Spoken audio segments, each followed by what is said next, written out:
actually. Maybe something like that, but not in the way it's prescribed. Will crypto be the future? Something like that, but not what we have right now. So it is a precursor of something that's coming. It's setting the stage. But what we have right now for crypto, I don't think is perfect, right? There are some things in there that are going to be and are at this point working very well. XRP is one of them, but XRP, like their other crypto coins, is probably going to go down significantly in the future. And at some point, it will come back. When that is remains to be seen. But and maybe we'll just get a pullback and it'll go to new highs before it finally collapses. We'll see. Other things, silver, it pulled back, but it's the same pattern that we saw in the last pullback.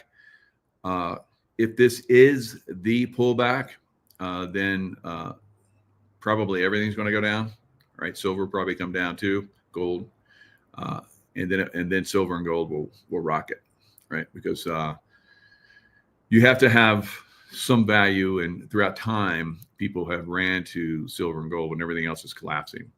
So we're going to see pretty much everything collapse because the deep state, Kazarian mafia, Jesuits, and so forth have gained way too much control. They're infiltrated through too many things. They control too much. And the only way to fix this is to have a complete collapse, right? And that may come from we the people. We the people may have to, like I've talked about and other people have talked about, have to institute our own judicial system and what comes from that. So we've talked about how and this has happened throughout time. This is not something that I'm just making up. I've talked about this for a while. I hope that it didn't have to come to this, but it will come to that if somehow this whatever corrupt judicial system is not fixed to the point where it can actually start to, hold people accountable to justice, then we the people will do it, right? And that's, like I said, it's happened throughout time. You see the French Revolution, you see the American Revolution, Russian Revolution, whatever revolution you want to pick, all the way back to ancient Greece, you name it, Rome, whatever. If things get out of hand like they are right now, if they don't get fixed by the system, then the people rise up and they fix it, right? So that's what we're going to see in the future. Whether it happens, we the people do it or not, remains to be seen, right? So there are many different options or many different things that we're going to see going forward. And we'll talk about a lot of those. So first of all, let's look at the geologic activity that's going on. Like I've said, we have some very potential problems coming in the near future, like this month, right? Whether it actually happens remains to be seen, but I see it, and I've seen it as coming. I predicted it at the beginning before this year even started, right? So we're going to watch things unfold as they unfold, and that's the way these things work. So we had a 4.3, I believe it was, 4.3 earthquake in Cali yesterday. One of the things I want you guys to be aware of, USGS is saying that aftershock forecast for the 8.8 Russian Kamchatka Peninsula earthquake. They're saying estimates indicate a high probability of magnitude 7 or larger aftershocks for the first 7 days after. So that puts us into the first week of August, where I said from the first week of August into the second week, somewhere in that time frame, we're going to see a very tremendous earthquake. So we'll see if that happens. So we have the forecasting is USGS a complete science center, or is there manipulation that goes on there? I say yes to both. All right, yes to both, and we'll see how that works out going forward. So, like I said, the 4.3 magnitude earthquake striking Southern California, and I see somewhere around in this area, multiple massive earthquakes rippling through several fault lines in California. Now, unfortunately, the problem that I see with this is that a lot of people have an idea or have the idea that they're going to escape once an earthquake or a tsunami happens. There's been a lot of talk about a tsunami hitting the west side of I-5. So I-5 goes all the way up through California. Now, if a tsunami does happen to that magnitude or greater, then that's pretty devastating for those people that live on that side. It could be a warning. Now, my visual is that it happens in the middle of the night. So that sounds like deep state is going to knock this off on us. Something that is coming, but it's going to be ripped into a more mega quake and activated probably sooner than it might be otherwise. So middle of the night, that's the way they like to strike. They've done that for a lot of different things that we've seen over the last year or so, especially. So we'll probably see this happen during that time frame. Now, some may get the warning. I would hope that all the way up and down the coast, they have the tsunami warning sirens or something, which I don't know. I haven't even researched that, but I don't remember anything like that when I lived in Southern California. Or any, they were never tested. I don't know of any. So it could be pretty catastrophic if that happens in the middle of the night and people don't get the warning. So that could be part of the plan as well, of course. And those that do get the feeling, or they get the warning by chance, maybe the phones go off and they got like 15 minutes to get out of there before it's all over, right? And they jump in the car, of course, like we saw in Hawaii, where people tried to get the higher ground and they were stuck in traffic.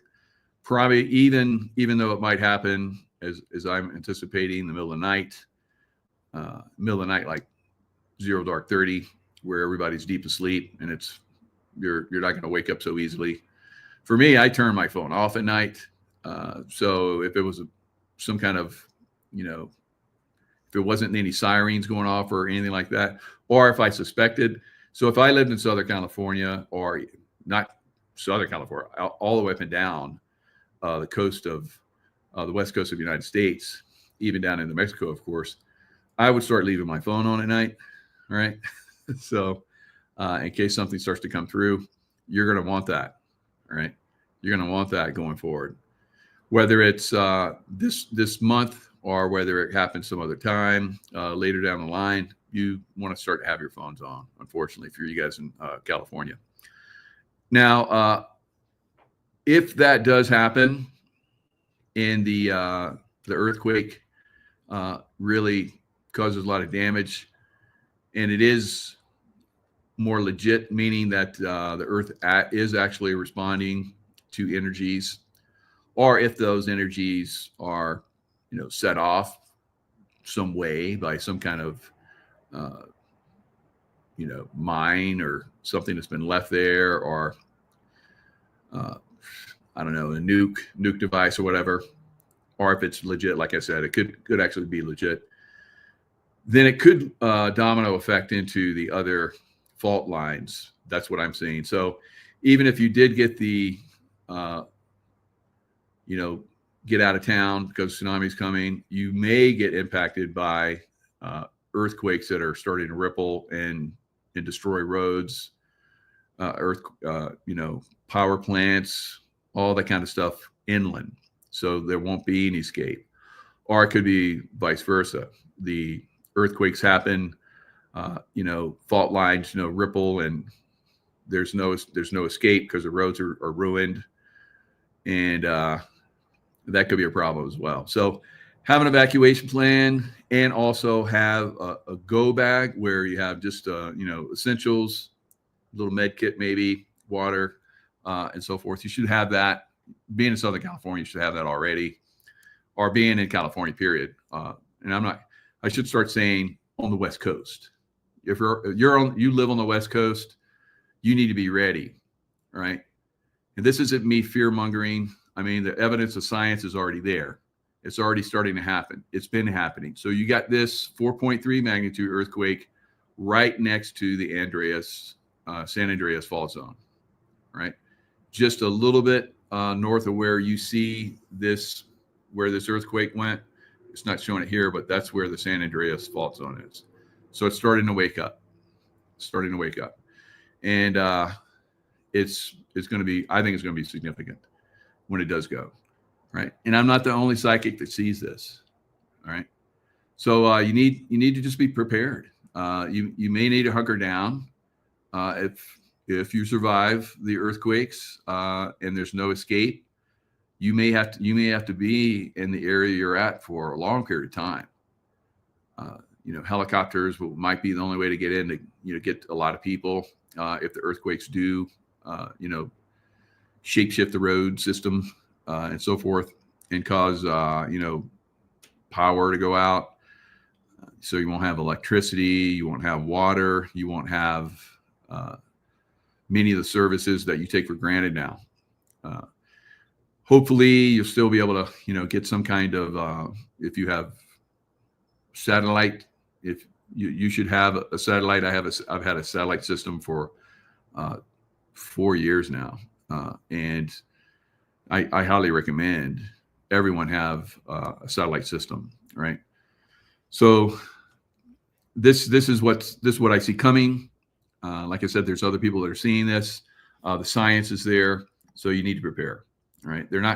I don't think the deep state media, which is completely controlled by them, they want to see chaos, right? And they, like I said, they very possibly will be activating this to a certain extent. That's what I see as well, and making it worse than it would have been otherwise. All right, so let's look at Stefan Burns. Now he's saying that he doesn't see another big one, but he's already starting to talk, and in this same show that he has here, he talks about how he sees, kind of like me, that California is going to get hit, right? So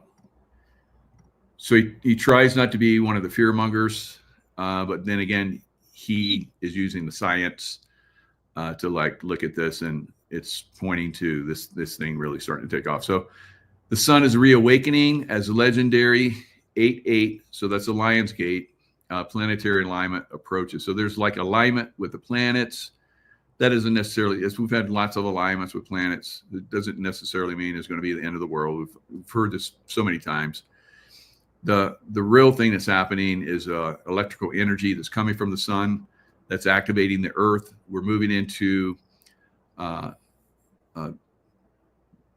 this cosmic realm where we know that I'm looking at the sun right now. The sun is white. It used to be yellow. So there's different energies that are coming in. The sun is being activated. The earth is being activated. And all of these have been predicted for decades and longer. So I was talking to a friend of mine this morning. I've seen in the past where there was 3 days of darkness. I've talked about this for decades. I don't talk about it so much anymore because it seems to be, it's going to come in its own time.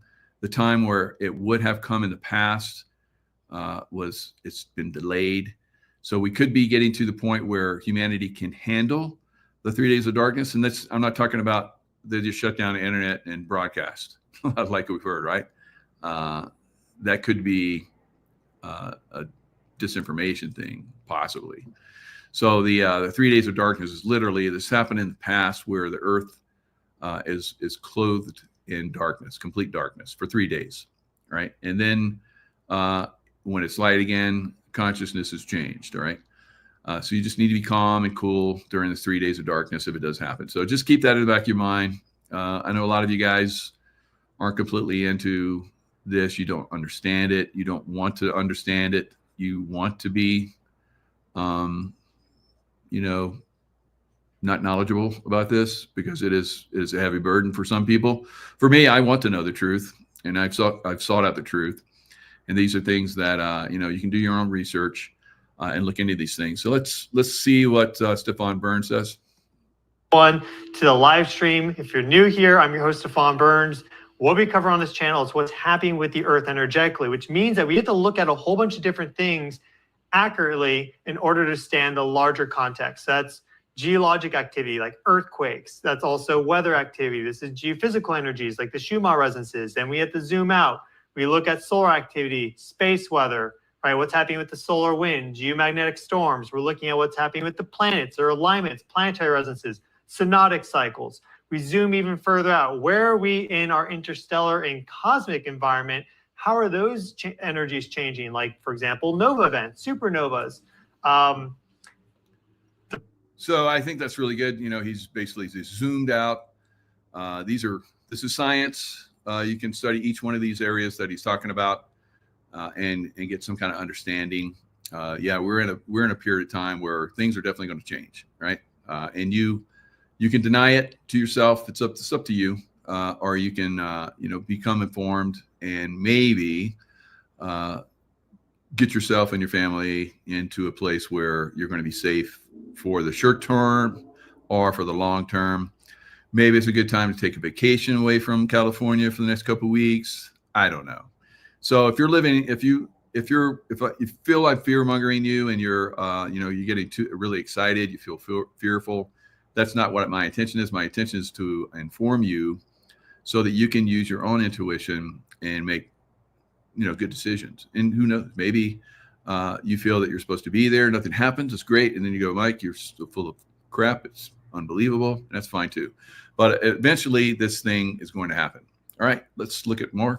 Metaphysics, all this is important. I do not claim to be an expert on any of these things, but I do consider myself a bit of a polymath and a Renaissance man. So we do our best to look at the comprehensive picture. I release videos almost daily doing that. If you like the sound of that, then please subscribe. The channel has been growing very fast because of all of you amazing, wonderful people here. Hello and welcome. So if you'd like to jump in before we hit that 500K marker, then I would recommend you do so. About 50% of you that watch are not subscribed, which is kind of mind-blowing to me. But regardless, I respect your decision, whatever it is. So that decision not to subscribe, for your mind, it gives you the out. So if you don't subscribe and something happens or something doesn't happen, then it's nothing on you. You haven't, committed. So that's one of the things that you need to do. If you haven't, committed to learning about this stuff, or at least have an open mind about it, go ahead and subscribe. All right. Subscribe to my channel, subscribe to his channel, and subscribe to other channels. And you don't have to necessarily watch us every day. If something intrigues you or something's happening in your environment, or you feel that you should be watching, then you're going to watch. But if you stay uninvolved, like he's talking about, which most people do, then you set yourself up for disappointment and something else, right? To be here to support you with your quest to understand what's happening energetically, what the Earth is doing, and more. So yeah, our 131 angstrom view shows quite a lot of sunspots distributed across the disk. We do have a lot moving out right now, but we have new ones coming in, and 4167 there definitely is growing quickly. Let's give it a look with our intensitygram, and I'm hoping that we can load up our 2-day intensitygram so I can show you the growth of this, because it is quite remarkable. So let me get this pulled up, and this should do it right here. That's not what we want. Wrong monitor. Here we go. So here is our 2-day intensitygram, and I'll have to keep hitting it sort of loops, but watch right there. Look at 4167, how quickly that appears, and look how significant that is getting too. It's popping out really fast. Also this group right there, 4166, I believe. But look at that. That is a significant sunspot now. And it's still building all these cores in between. That's kind of one of the key things to watch for as well, because normally sunspots will have this differentiation process like this, and that is certainly unfolding. The cores are moving. So everything is energy. electrical energy. So the sun is electrical. A lot of people think of it as just, a wave impacting us and impacting the earth, and it's happening on a greater magnitude than's been seen for a very long time. All right, so that's Stefan Burns. Great guy to follow. I look at him pretty much every day. Another one that I like to follow is On the Pulse with Silky. So she's very, very informed as well. Sharing information. I don't agree with all the stuff that she shares, but she seems to be on point for a lot of stuff. And her channel also has grown quite significantly. Why is it shifting? And what is the conclusion that we can draw from this? So these shifts are indicating that there are aftershocks, or that this amount of aftershocks, they're not the classic aftershocks that are occurring in the same section of the fault zone where the main earthquake occurred. It's rather that this main shock, the 8.8, has triggered basically a cascade or a domino effect that is rippling through this fault line. It's leading to the... All right, so Stefan Burns, he talked about in that show where he saw that California, he saw significant earthquake activity coming for California. And now, remember I said in my remote view that it was like a seesaw. There was the earthquake activity that happened in Russia, like we're seeing, and then it was going to seesaw, like she's talking about, down to Japan and cause potentially another earthquake. So if this is a pre-shock, like I believe it is, then the next one will be larger in magnitude. I think significantly larger, and cause the kind of tsunami that everybody was really concerned about, actually causing that tsunami and probably something greater. So it's interesting because the Russians did their earthquake looking at the earthquake, and they said it was only a 7.2. So as USGS, like I said, manipulating the data, I've seen them manipulate the data over time. So possibly. Now, why would they manipulate the data higher? Because normally they manipulate the data lower. So it started at an 8, and then they went to 8.7, and then they went to 8.8, which is very rare for USGS. Like I said, usually they downgrade earthquakes. So upgrading it like that was interesting to me. So evidently the Russians, they downgraded it in their system to a 7.2. Now with the USGS upgrading it and then saying that there is the chance for a 7 or greater magnitude earthquake aftershock type event, it sounds like they're setting the stage for something larger and something maybe planned. All right, so just keep that in mind. Of stress in other areas of the same fault line. So it can be assumed that large parts of the Kuril-Kamchatka Trench, which is in total over 1,800 miles long and up to 7 miles deep, that's a monster, that the full length is under stress, that will sooner or later lead to strong earthquakes. And you remember at the beginning, I said part of it has released stress.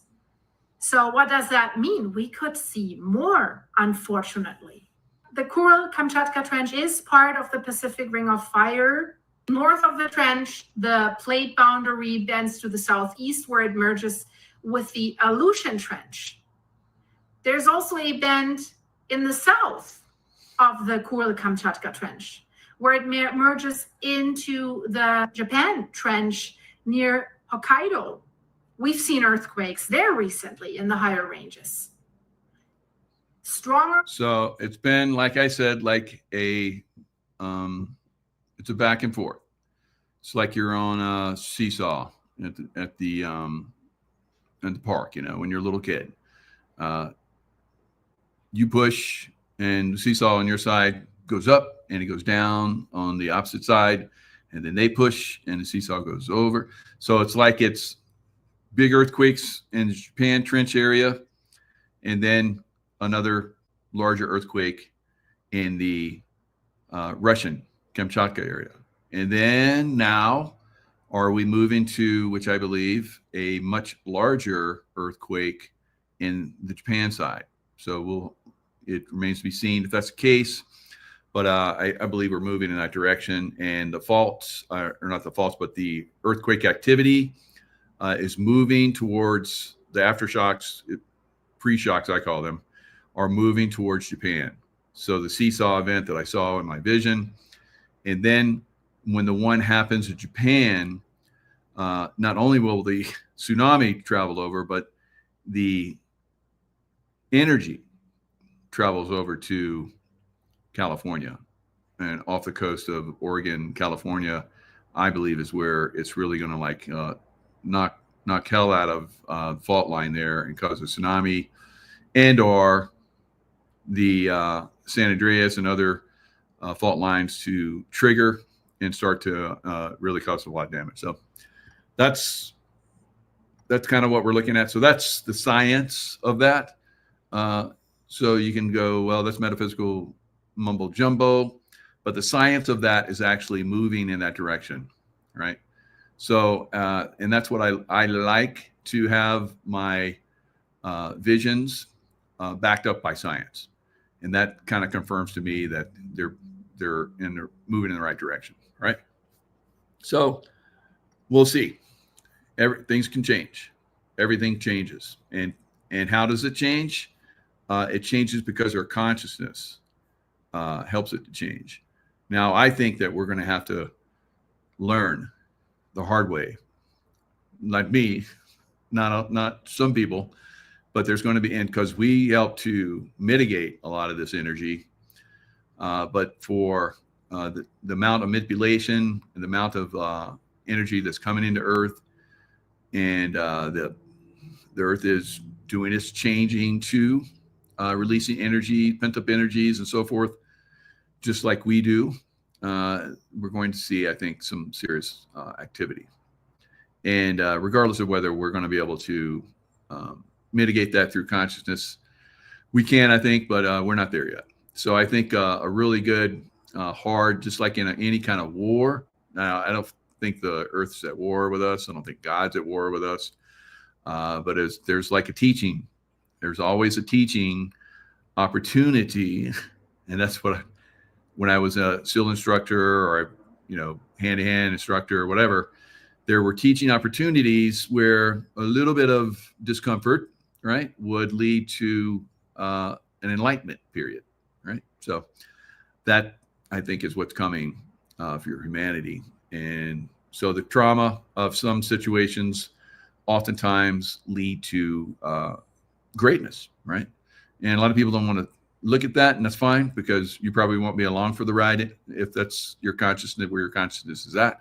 But those of us that do understand that, and those of us that are ready to make that transition but haven't yet, and need a little prodding, that's what's going to happen, I believe, right? So it's not just, those of us that are in the United States that are going to be affected. It's going to happen. These earth changes are going to happen all over the world. So here is Campe Flegrei. That's a tongue twister for me. But in where Vesuvius in Naples and all that area is, I believe we're going to see a super volcanic activity happen here. Bringing another update from Campi Flegrei in Italy. Located in southern Italy, the Campania region holds centuries of history and remarkable natural events.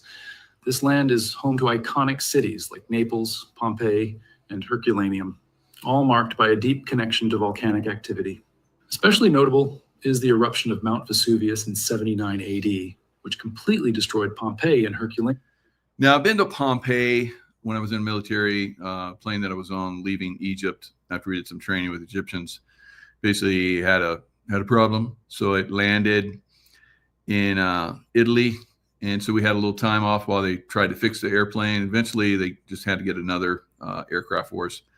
But during that time frame, we got to visit Naples, and we went down to Pompeii. And so there was a lot of people that died there, and quite a lot of destruction. So a lot of us think that, 80, 79, that seems like a long time ago. It was. And Herculaneum and Pompeii were forgotten for a very long time, for well over 1,000 years. And then they just happened to, dig and find the stuff. And there's like, oh, it's a city here. And then it all came back, right? Or, who knows how this stuff is. Of course, the mafia came in and stole a bunch of the, and they still do, stole a bunch of the statuary and so forth. They probably sell it for pretty ridiculous price. And and I'm sure they've been doing that for decades. But they're still unearthing parts of Pompeii and Herculaneum, still unearthing them. So that was a very, very massive, eruption. And it's very possible that we're going to see that again. Now, there are large areas of the city that have been built around probably areas that are going to explode. Phreatic eruption, which is basically explosive force. And so there's, of course, they don't want to sound the alarm. Kind of like me, it's kind of sucks to, come out and sound the alarm, because people are going to, hate on you. And that's kind of what is going on there. People are like, well, are you sure?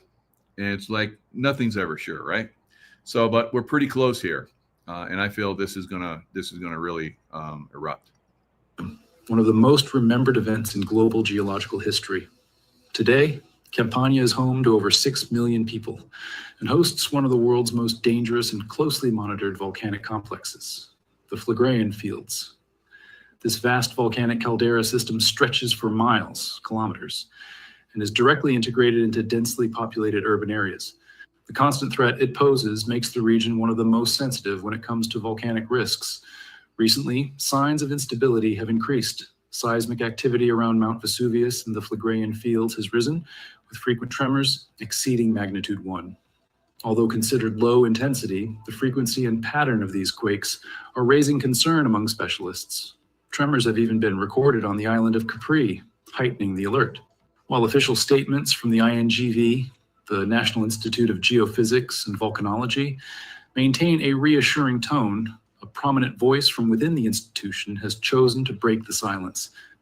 Giuseppe De Natale, a renowned researcher and volcanologist, stepped forward to voice concerns that, according to him, can no longer be ignored. De Natale stated in an interview that signs point to a potential sudden eruption, particularly of the phreatic type, similar to the one that created Monte Nuovo in 1538. He believes that current evacuation plans are inadequate and fail to consider the complexity and speed at which a crisis could unfold. His call is clear: progressively relocate residents from the so-called red zone to safer areas as soon as possible. The researcher bases his warnings not only on recent technical analyses, but also on decades of continuous observation of local volcanic and soil behavior. He highlights a phenomenon known as Bradyism. All right, so there you have. So this is science. Science is saying, get out.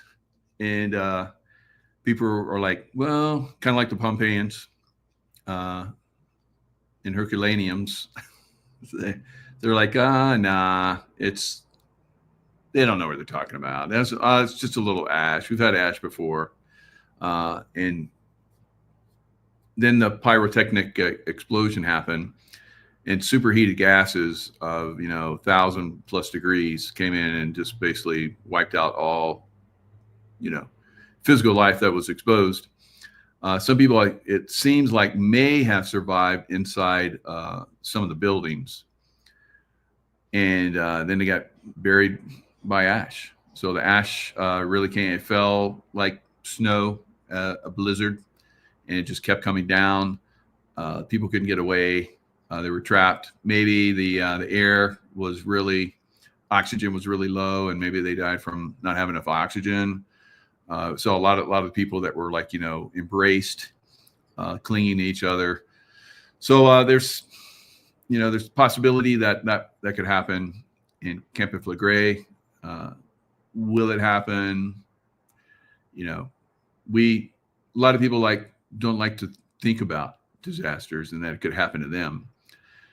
That's why there's a lot of disasters happening to take out a lot of people, because they don't want to believe that they could be part of a disaster.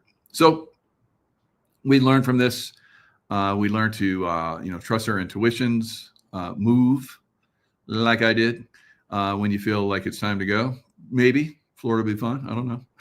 So, but I felt it was time to get out. All right, so we'll see. We'll see what happens. And there's lots of things, like I said, that can change timelines. Consciousness being one of them. Now, not only does the sun, activate the Earth, but it also activates the movement of storm systems, energetic of currents and so forth. It seems like the currents are being, stimulated. And so there's lots of flooding that's going on, not just in China, but also, as I'm going to point out, we've had 1,000-year floods throughout the United States over the last month or two. And just recently we had yesterday we had massive flooding in New York City.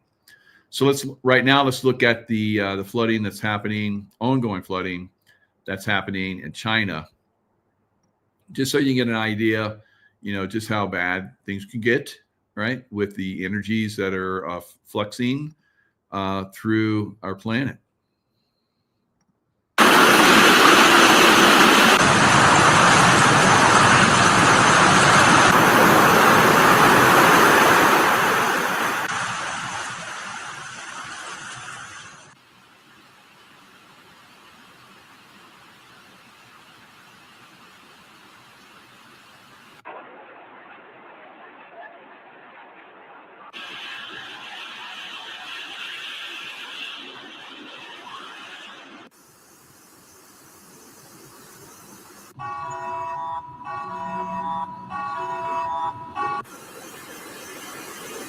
So there was a warning system. All right, so you've seen roads, like I talked about, roads gone, so there's no escape. 130 villages powerless, roads washed away, so people were trapped. Hopefully they have water and food, right, for several days, and I would recommend months, right? So we'll see.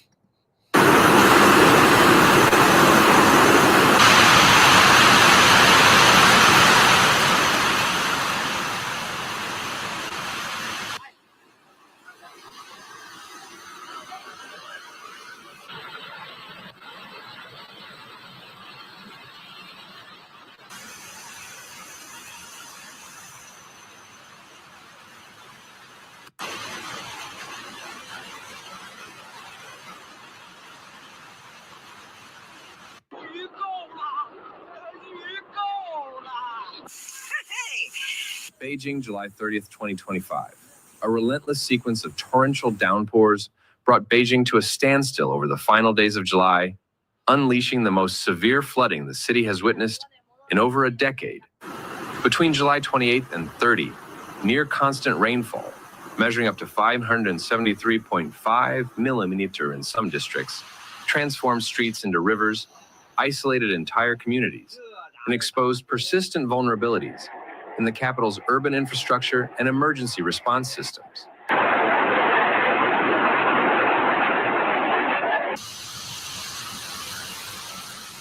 In the northern districts of Miyun and Yongqing, the city's mountainous terrain acted as a natural funnel, channeling rainwater downhill with violent force. High-speed torrents surged through low-lying zones, overwhelming drainage systems and triggering sudden surges in river levels. All right, so let's look at all of the information they have here. Deadly flash flooding. They have drone footage there. So they start out with 60 plus dead. I saw another one where it was like 70 plus. Here it is, killed 70. So, over time, more of the stuff gets exposed, and you have higher and higher deaths. Right? Unfortunately, there was one where I read where senior citizen home, 30 people died in that because they can't really do anything for themselves. A lot of them, their brains don't operate normally anymore, unfortunately. And they're in a bad situation. Maybe they're, have health issues or in wheelchairs and so forth, or on medications that kind of doles them out, and maybe on life support, or who knows. But 30 people in a senior citizen home perished with flooding. So imagine those poor seniors, and they're unable to escape. There's not enough people to help them get out of there, and they drown in the home that they're supposed to be safe in. So that's one of the things we need to look at. Somebody actually put that in a chat that I should bring that up. So that's why I wanted to focus on that. So if you're in an area that is possibly prone to future problems, Florida, New York, the West Coast, then you should be maybe looking out for the senior citizens too, right? And maybe have a plan to help them out, visit them in case the situation turns dire. And if not, get them out of harm's way, at least, support and comfort them during a time frame where things could get really bad. So people just, most people are going to focus on themselves, survival mode, but try and, get to the point where you can, help others, right? That's going to make a difference, I think, going forward, as far as like casualty rates, right?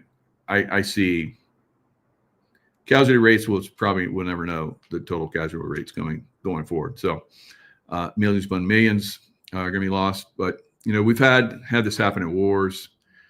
So losing a lot of people, this is something that deep state really, really wants, we know. So they're not going to help us. So emergency systems in a lot of these areas, especially California, have been massively compromised, unless you're in a community where you have taken action. But if you've depended on the government there in California, you're going to die, right? If something happens, you're absolutely going to die, right? So if you don't have your stuff together, and you have a community that will support each other, it's not going to work out for you, right? So that's where it could be something like that everywhere, right? Nevada, Nevada's probably going to have some problems, Las Vegas and so forth. So we'll see a lot of places are going to have, lots of problems going forward, I think. And this could be, as we move forward into the collapse of the economic system, like we talked about, the system has to collapse. It will collapse on its own, I believe. But if not, then it will get a little push, which I think President Trump is doing. All right, President Trump, I believe, is pushing this economic system into a collapse, and a lot of people are going to blame him for the collapse, which is, he knows that's coming. All this, right? You like me sharing this stuff. A lot of people blame me for this stuff coming because I talk about it, and therefore I bring the energy to it. So to me, that's ridiculous, and I think for most of you, that's ridiculous. But for some people, that's the way their minds work. All right. So states of emergency for New York and New Jersey. And we're going to see a lot of video of flooding in that area. Afternoon storms dropping, extreme rainfall. Road closures forcing water rescues and causing commuter chaos. We have our team strategically placed in the areas hardest hit. We start with Melissa, Colorado, live in Bayside, Queens, where that storm dumped 3 inches of rain. Melissa. And Natalie, you remember what these tracks look like at 6 o'clock and 7 p.m. And I mean, it almost looked like a river. Major progress since then. And it's all thanks to those crews right behind me. You can see they've been here all night long with multiple pumps pumping all of that water out.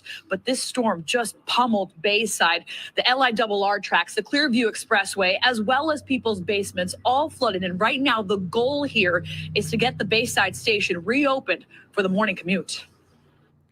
This I've never. So basements, people with basements are first floors. We got multiple floors, like I did in my Florida home. You got to store your survival gear somewhere, right? So, a lot of people put stuff down in the basement, and now it's gone. Just like my stuff in Florida, all my survival stuff, all the food stuff. Of course, you know, fortunately, I have second floor, which still had a lot of stuff up there too. So it wasn't a complete loss, but mostly a loss, right? Solar generators gone, all kinds of stuff gone, right? So initially I guesstimated it was like $35,000 worth of stuff, and as time goes on, I think it's closer to 50. And who knows? As time goes on, maybe it's even more. But I was prepped. I'm a prepper. I've been a prepper pretty much my whole life. And you have to be aware that you may have to just leave all that stuff behind. And that's kind of what happened to me, the realization that, if things go bad, which I saw that they were going bad, that's why I left that place. Before I'd stuck it out, I was able to steer things with consciousness and so forth. I had been steering that storm, but it had turned into a beast. From the beast, of course, the deep state had turned it into something that even I couldn't manage anymore. So that's why I say that we need more people that are involved in this, more people to do the courses that I have online that are very cheap now, become the master of your own reality, remote viewing, all that stuff. A lot of you have been starting to go in there now that I've been bringing it to your attention again. But we're really going to need more people like that in the future that have those capabilities. And we can, mitigate some of this stuff. You're going to learn the hard way. A lot of people, some people will just never aren't going to learn, and they don't want to learn. So that's where we're at.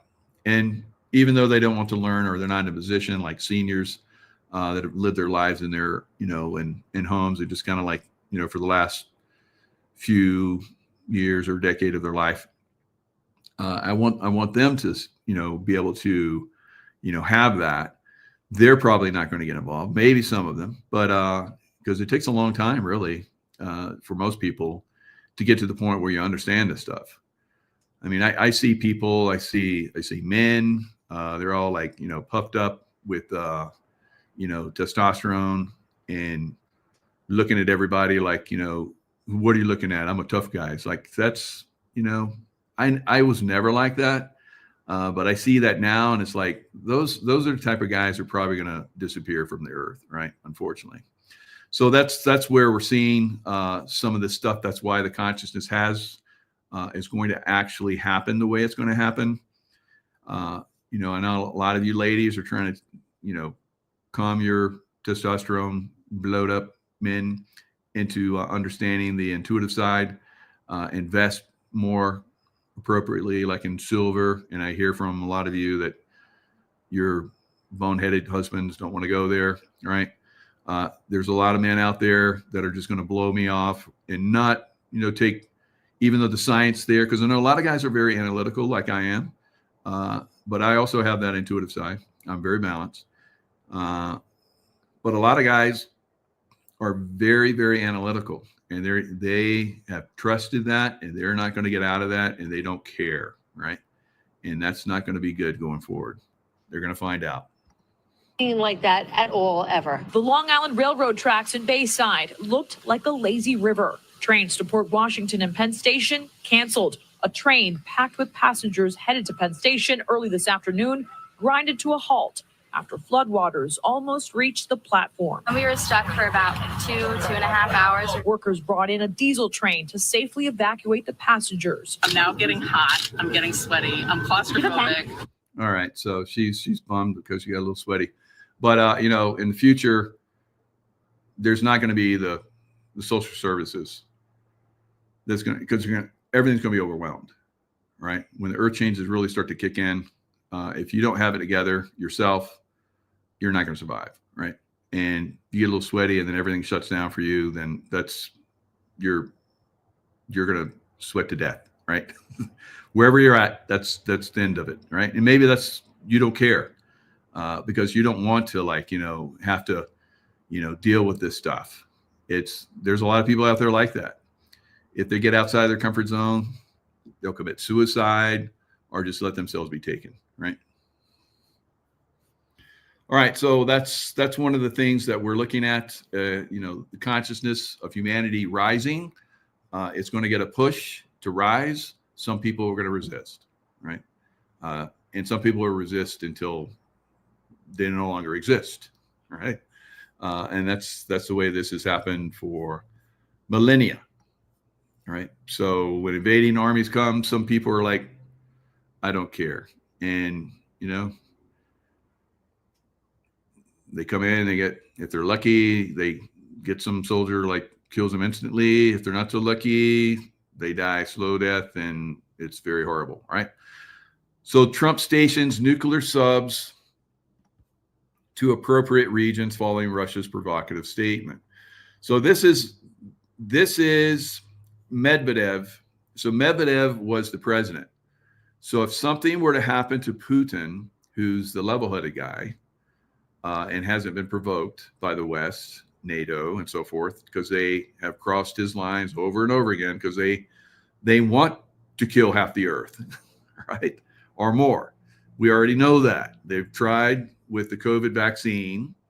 They've tried with, you know, starting another war with Russia or China. So they're provoking. And fortunately, we have Trump and we have Putin. But Medvedev is basically sent, and we may see Putin get taken away. Because if NATO sends troops in there, they're going to want Putin to kick their ass. And that's the people of Russia. Just like the people of the United States.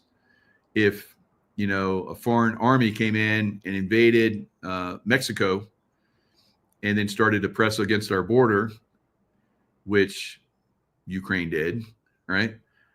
With the help of NATO. Now, remember also that Trump is saying, hey, I gave you a 50-day deadline, and now I'm gonna make it 10 days. And you need to go to peace agreements and so forth. Remember, Russia has signed 2 peace agreements, the Minsk Accords, already. And NATO has effed them on that. And they signed those peace accords so that they could ramp up, you know, their military side. And that's what and then they started the attack, right? And now Russia's having to clean up. Russia's not going to stop, guys. They're not going to listen to Trump. They're not going to listen to NATO. They're going to destroy the Ukraine army, because they know that if they let it survive and NATO comes in and stops them, blocks them, they're going to build that army up again, and they're going to attack Russia just like they were, right? And kill the people of Ukraine that are Russian speakers and don't want to become Naziized, right? So that's so let's look at what Medvedev said and what got Trump in a hissy fit about it, right? So we're going to talk about what's going on here potentially with Trump flailing around. And it has to do with the deep state is very much entrenched, guys. He's a one man and his group, one man and his army against the world that's firmly entrenched in everything in society. It's staggering what he has to overcome. So if he doesn't do it in the time frame that you want, you can blame yourself because you're not getting involved to help. All right. So here's what Medvedev said. Trump's playing the ultimatum game with Russia, 50 days or 10. He should remember 2 things. Russia isn't Israel or even Iran. Each new ultimatum is a threat and a step towards war. not between Russia and Ukraine, but with his own country. Don't go down the Sleepy Joe road. So what's a Sleepy Joe road he's talking about? He's talking about the deep state road, guys, obviously. So he's warning Trump not to align with the deep state, keep doing what you're doing, and stop pushing on us while we take out the deep state within our own territories.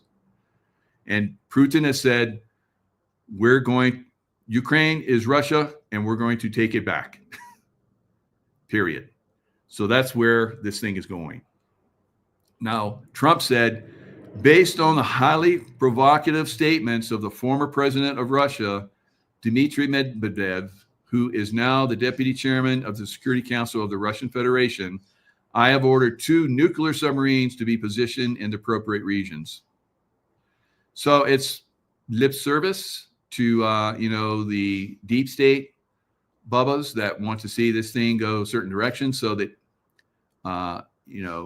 he can keep saying this, keep talking tough, while Russia continues to decimate the Ukrainian supplied NATO supplied army, right? NATO, why was NATO built? To stop the aggressiveness of the Soviet Union. The Soviet Union is gone. NATO should be gone. But NATO was always Nazi. And the Nazis always wanted to take Russia. That's why they invaded Russia, right? But they failed. And they are failing again. They don't like it. And so they're like swinging wildly.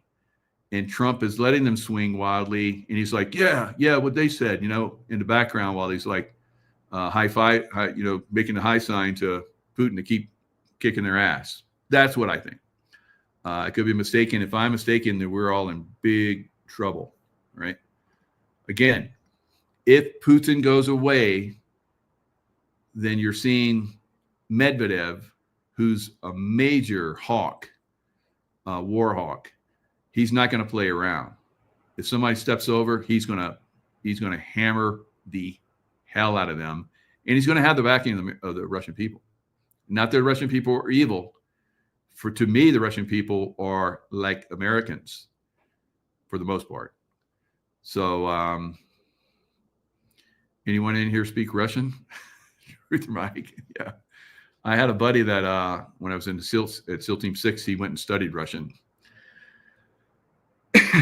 for like a whole year, and he spoke a little Russian afterwards. So it's a tough language. It's one of the toughest one. Of course, Chinese is the toughest.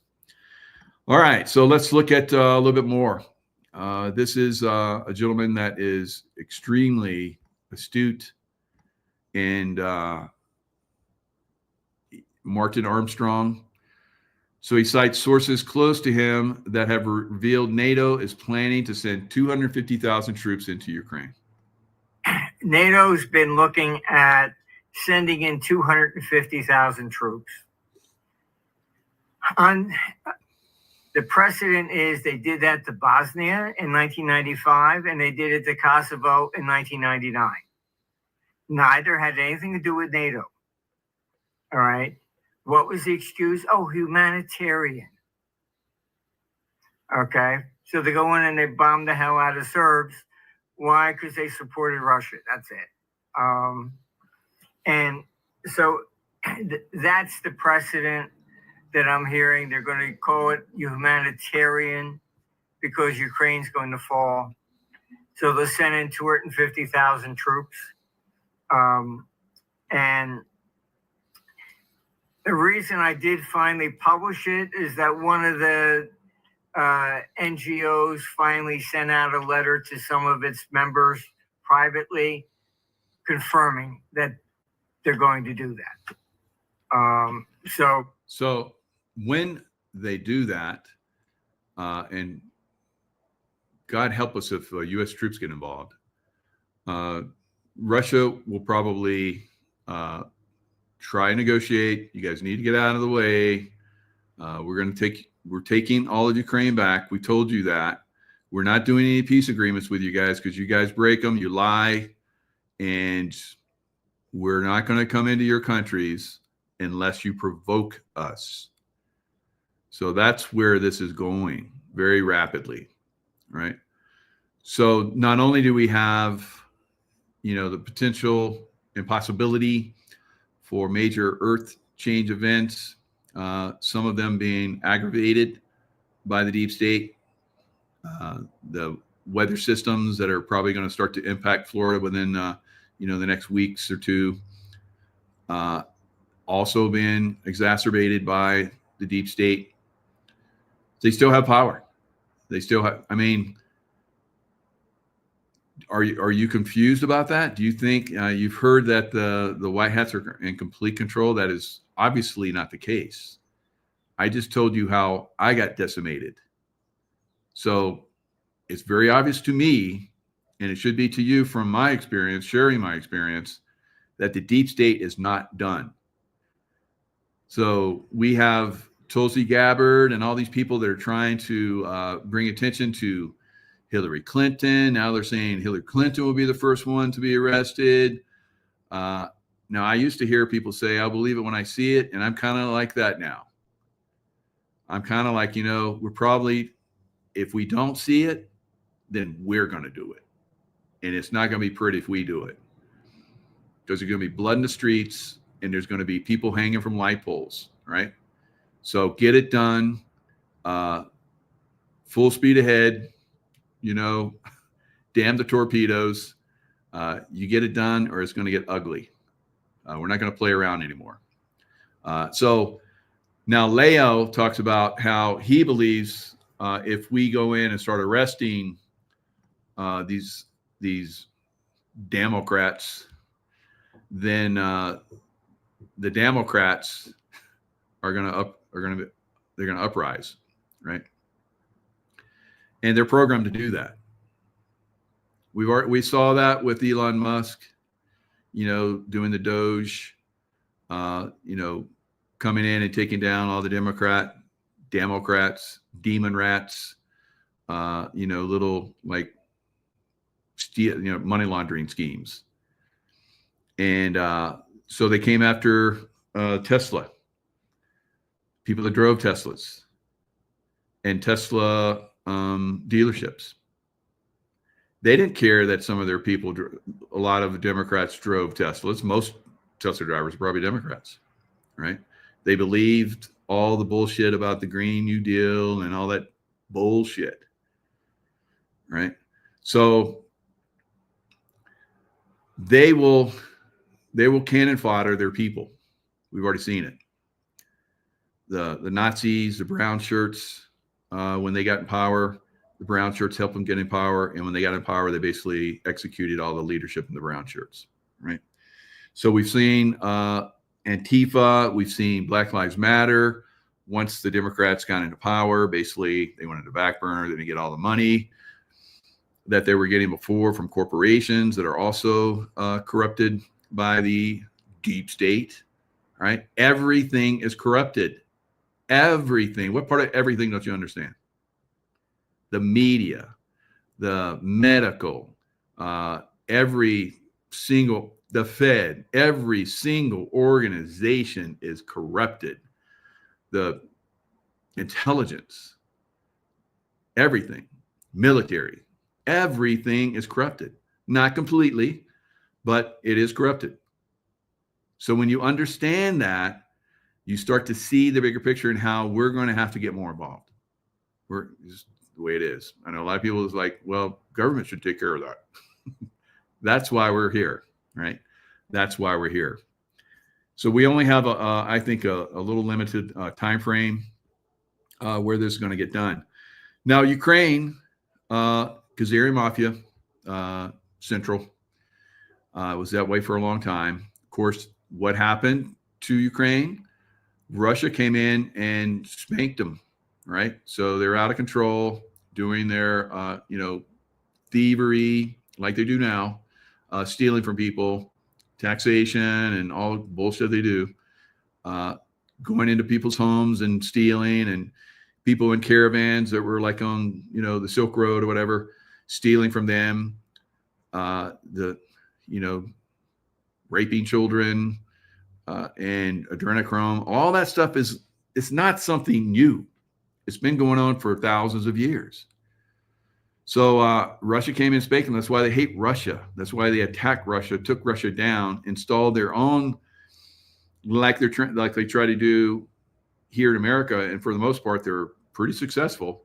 Every major city pretty much is Democrat, right? So for the most part, they have been very successful in overthrowing and taking America. That's what they did in Russia. They completely took over their country, the deep state. And then the Russian people threw them off. That's why the Russian people are not going to allow that to happen again. And they will fight to the death. Do you think American people will fight to the death to get rid of the deep state? No, because we have them all integrated among us. All right, so let's listen to Leo. If you haven't listened to this, I highly recommend, because Leo builds this up very gradually. So you may come in and you're like, so boring. But he builds it up, and then he takes it level by level, up, and more up. All right, so let's listen to this little part. Because yes, we know that, like I said, I put together 1 and 1 is 2. No? So if you put together 2 people who have a similar background, Ghislaine Maxwell arrives in New York in the early 90s after the father was killed. But this was never definitive confirmation. She herself said he was killed, but there was no, others say it was suicide. But in any case, she was very popular in England because the father was owning the tabloids, which is the ultimate form of propaganda. So she wanted to... Which it is in America. So the deep state owns it in UK, and Maxwell, which is not his real last name, it's a Ukrainian name. So they basically, and also Epstein, that's not his last name, it's a Ukrainian name. You see the trend. So we are seeing how this is. You can't listen to the news guys. They're completely controlled by the deep state. They may, yes, reveal a little bit of truth here. They may talk in a language that you like Fox News. They've basically they revealed themselves as being completely corrupt. So I don't watch Fox News anymore. I know they're corrupt. I don't care.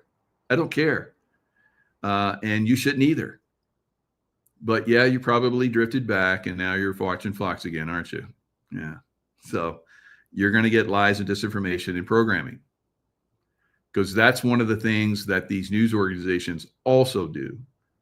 And these talk shows and these, late night and all that, this programming, they're all MK Ultraing us. Live a different kind of life, away from the scrutiny. Back then it was possible. You didn't have the World Wide Web, you didn't have the social networks and so on. So she moved to New York.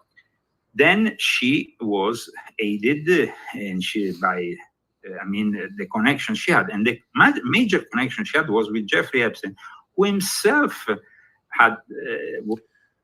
So she and Epstein were in New York. So I've been revealing as much as possible that New York is deep state central. There lots of Ukrainian Jews that are in New York. They helped basically take down the Russia. They helped fund it. They had the leadership. They had people that were there in New York that went over with media propaganda. So some of the people that were living in New York, learning in New York, and of course in UK, they went to the Soviet Union after it was seized away from the Russian monarchy. The Russian people thought that this is just temporary, that our military is going to rise up and press them back. Sound familiar? All right, so that happened, and then for decade upon decade upon decade, we saw how they infiltrated, and eventually the Russian people rose up. Putin was part of that. That's why Putin is they like Putin because he's been there, he's pushed back, and he's helped take down the deep state and kicked them out of Russia. Or do you think the deep state's completely out of Russia? No, they're still in there operating. And if they get a chance, they'll take over again. So the Russian people know that. We in the United States know that. We have deep state everywhere. And they have very silent control of a lot of things. Silent. They're there and they don't get activated unless they're needed, right? So this is part of the programming, the intelligence agencies, and we're going to get into a lot of that. I have some good videos on that. It's going to be a long show, so if your attention span is already gone, see ya. All right, come back and watch the other half. Already a family friend because he came into contact with this Robert Maxwell. Robert Maxwell's real name is Jan Ludwig Eman Benjamin Ock. And it's nothing, Maxwell is a construct. In 1946, he became British and he decided that he would call himself Maxwell. It's great. So it's insane. So it's not Maxwell, some kind of crazy Jewish name, right? So and so I'm going to go into a little bit more why they changed their names. Sounds very very secret agent Maxwell. Yeah, sounds. Of course, like the current, King, Queen of England. They took the Windsor name. They weren't Windsor. They were a German name. And because of World War I, they changed it. They just stole the Windsor name. Sure, because of course, their Hanoverian German origins were not favorable for the public. You taught me that. In any case, Robert Maxwell he comes from a town called Slatiski Doli. Now, where is this place? This place is in today's, historically is part of Rutenia, is now part of Ukraine.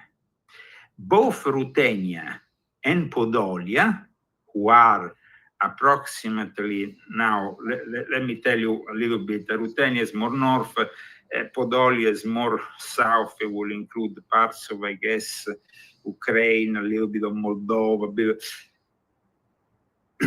These regions that they were fueled by people that had, been in their eyes blessed with the revelation of Jacob Frank, because Jacob Frank had pushed his revelation of being the Messiah in those areas, and he was accepted.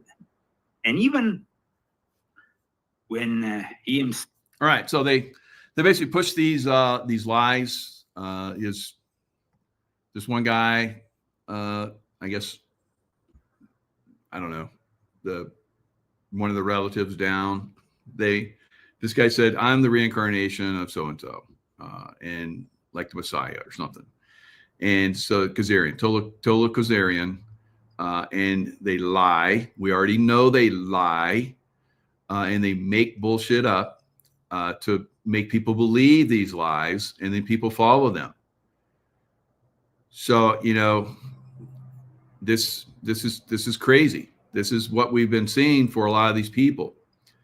Now Trump reveals as much as he can. Remember when Trump was back in 2015, 2016 timeframe where he was running for president against like 15 different GOP guys, and one of them was Ted Cruz.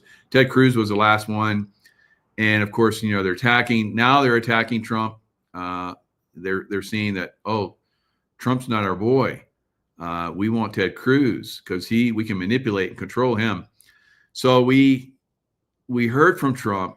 I got down to the wire, and he goes, "Oh, Ted Cruz, because his father was Cuban. Ted Cruz's father was around the area just around and before the time frame that JFK was assassinated." He just threw that out there. Then Ted Cruz withdrew from the race, right? Now, do you think Ted Cruz is done? No, he still does his bullshit. Ted Cruz is a deep state puppet boy, right? Now, of course, he says the right things occasionally, and he takes heat from the deep state, so everybody thinks he's a good guy. No, all right? He's a good guy, and so that he can get the deep state, stuff in there. So there was a book that he wrote. I think his last book. I read it, or I listened to it on audio, and he talked about how Richard Nixon was so bad. He's lying. He basically destroyed Richard Nixon again. So keeping the lie narrative, because Richard Nixon was going after the deep state. There's one comment where they asked him about the World Economic Forum, or the whatever it was called back then, and he says, "Oh, they're a bunch of fags." I went there one time, and I'll never go back again. And of course, they destroyed him. They destroyed Richard Nixon. So remember, I've told you, and Trump has said the same thing, that he spent a lot of time with Nixon. Nixon informed him quite a bit and taught him a lot. So Nixon, I read Nixon's books and everything. Nixon was not a bad guy. He was destroyed by the deep state. And we still have people still destroying him, like Ted Cruz, still talking bullshit, right? So that's where you have to start to, like Leo talked about in that show that I did with him. He talks about that, how a lot of these people, you have to learn how to recognize them. And you're like, oh, he's a POS, right? I've said this about people. I've said this about people that everybody thinks are good. And they hang around with the Trump team and all that kind of stuff. And people are like, I don't agree with your assessment. You don't agree with my assessment? I'm a military guy, and I'm calling out other military guys and saying they're POSs. Were you ever in the military? Do you at the level that I was? So, you're going to have people that are swayed, manipulated consciousness wise, and so forth. So a lot of people think this one particular guy is a good guy. And he is basically gone behind the scenes and destroyed, as that I know of and have been informed about, two political careers that were very promising. So I don't know why this effort is allowed to stay around when it's very obvious to many of us. Now, some people that have called him out are dead now. And other people that called him out have been destroyed and are no longer in this, revealing anymore. So I'm still here. I'm going to be quiet about it. And I'm just going to watch. And I'm going to watch people continue to brown nose this guy, and they're going to F around. They're going to find out, right? So it is something that we're going to see, I believe, going forward. More reveals and calling out some people, and people are just like, no, I'm not going to believe that one. All right. Okay. Well, do some research. No, I know they're good. Okay. So that's where we're at with a lot of this stuff. Now let's look at this article that Leo wrote, and we talked about it in our show, but there is something that I want to share with you guys about this. It was very revelatory for me to see this, and I understood things on a whole different level when I finally saw it. Let's see if I can find it. So in here, he talks about the Jesuits and so forth. There's a reason why they do the evil stuff they do, and we talked about that. I was kind of shocked about it.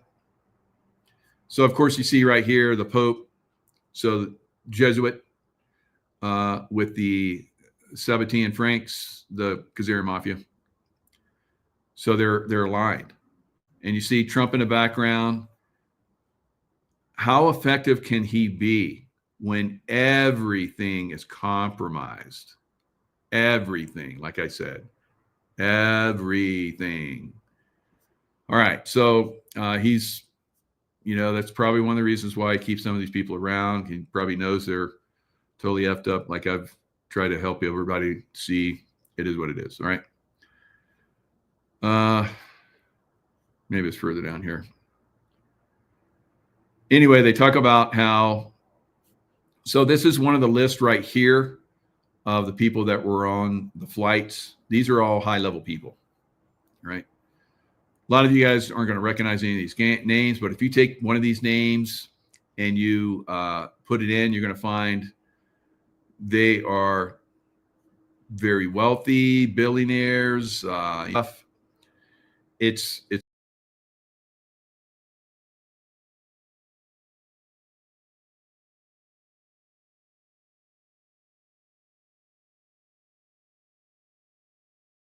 crazy how, like I'm saying, they're into everything. I thought I would find this very easily, but it's not where I thought it was. Texas Christian man turns up. So there's a reason, like I said, they do the evil they do, and that's because they feel that if they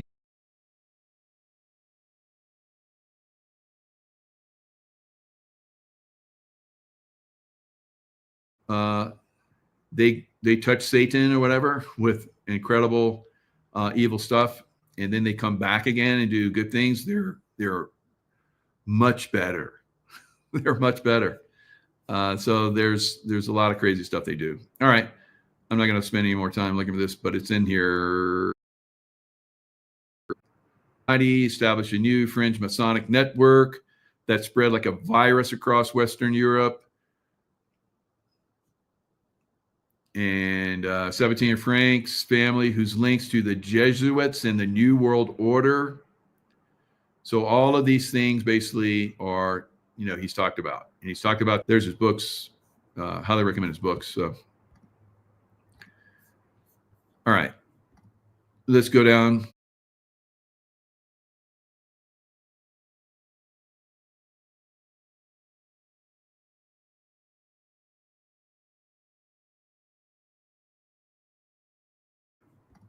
Let's go down. I got lots of information in it.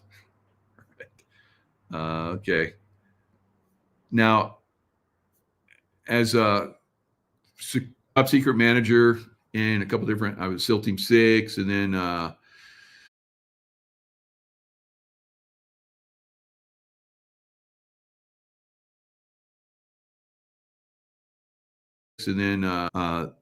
classified information and so forth. The burn bags are basically, once you decide that you've gotten all the information, you don't need this information anymore, you take that material, you put it in a burn bag that's specifically designed for that.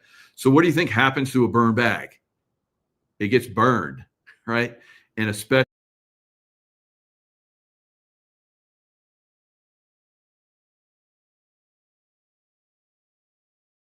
burned. Every command does. So it sounds like, they had information. And it says, reporter asked, says during press interaction, reporter questioned Trump about Patel's discovery. So Patel's FBI happened to find some burn bags that were in a room, not ever. And it wasn't burned. So for how long? But it was all the way back to Russia-Kalusia stuff. So they got all this information from these burn bags, right? So sounds like some of this stuff was found, or they had it, and they're like, well, let's say it was in burn bags and we found it, right? Because they're concerned about deep state too, I guess, right? Because they keep changing their stories, don't they? Kash Patel and Dan Bongino, because they know they get leaned on by the deep state. They're pervasive guys. So even they have to, no one's going to protect them from some of these people. They're so entrenched and so have so much. So anyway, It says Donald Trump responded with apparent confusion when questioned about reports that Kash Patel discovered a secret room. A secret room. You don't just store burn bags in a secret room and leave them there. If you put stuff in a burn bag, it within a very short period of time, it gets burned. So yeah, it might be in a vault for a short period of time, but then it goes out and gets burned, right? And usually you don't put stuff in a burn bag until it's time for it to go get burned, right? And there's custody and all that kind of stuff that goes with that. So just finding a burn bag filled with top secret information in a secret vault is like not ever going to happen, right? So documents related to the Trump-Russia investigation. So like Leo said,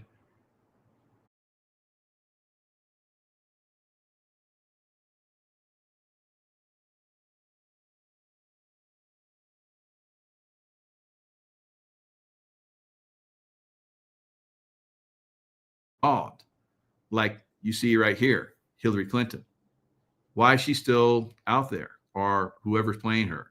That doesn't look like her right there, but anyway, why is that even allowed to continue? Because the deep state is still in control. Duh, right? But I thought, okay, Trump's in there revealing all this stuff. They're going to start arresting these people, and it's funny because Nino Rodriguez and Leo Zagami have like this gentleman's bet that Leo's like, they're not going to arrest Barack Obama. It's not going to happen. He's got presidential immunity. Now, I talked about this with Juan O'Savin, and he said, yeah, we have a military option because blah, blah, blah, blah. So Leo's like, no, none of that. And Nino's like, yep, they're going to arrest him, and it's going to happen.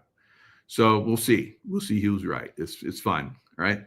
So Leo, with his background, his knowledge, deep insights, and then of course Nino has a lot of insights from Juan, the Juan team, right? All right. So and I love Juan. I love Juan. So I don't know about his team though. All right. So and he comes on and says, I agree with you about 99%, but there's some things that I don't agree with you, because I've been outspoken on some people that he supports. All right. So when the reporter repeated burn bags, Trump replied, I don't know what you mean. He knows what he's been all about burn bags too. Everybody that's in classified stuff knows burn bags, right? Did you put that report that I said get rid of in the burn bag, and it got burned? I really want that gone. So he's probably said that on many occasions, right? So bags full of, and then Trump came in. Oh, I thought you said appointed a man named Burn Bag. So he's deflecting. So is he deflecting because they have some kind of sting operation going? Sounds kind of like it. I don't know. I'm not there. All I can do is a guy that's been there, done that, and I see what they're doing. I'm like, wow, you guys are like got some crazy shit going on, right? Just arrest the fucker, so let's go to get it over with, or we're gonna do it. We're gonna do it if you don't do it. Is that what you want? All right. So that's where we're getting down to. Trump, I don't know what you mean. So it's a deflection. It's absolute deflection. Why? Remains to be seen, right? Okay. So there's more stuff, but before I go into that, now you know that I've had lots of people on that were part of an organization from CIA and so forth, where they're sex slaves basically to different people. Kathy O'Brien. We've had Salome Apodaca. I think I can't remember her name, but We've done many shows together. She's fantastic. She told me about this one woman named Bryce Taylor. And I bought this book. This book's hard to get now. So I'm going to read you a little passage. Now, these women, Kathy O'Brien,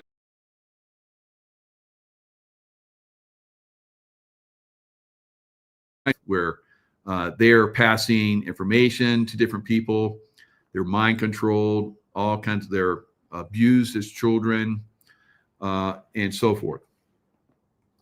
So this is what she says about Bill Clinton. I'm not going to go into too much detail here, but she talks about a lot of people. Now, Bob Hope was her pimp, and so was Henry Kissinger.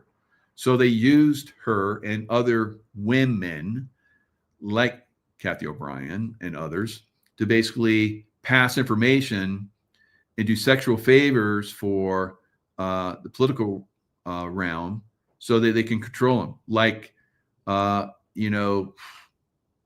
Jeffrey Epstein on another level.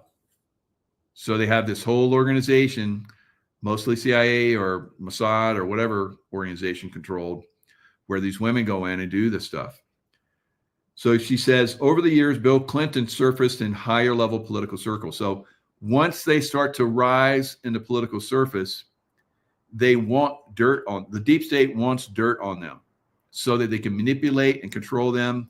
And like JFK, they can assassinate them in front of the American public and just help destroy democracy and destroy the American way of life.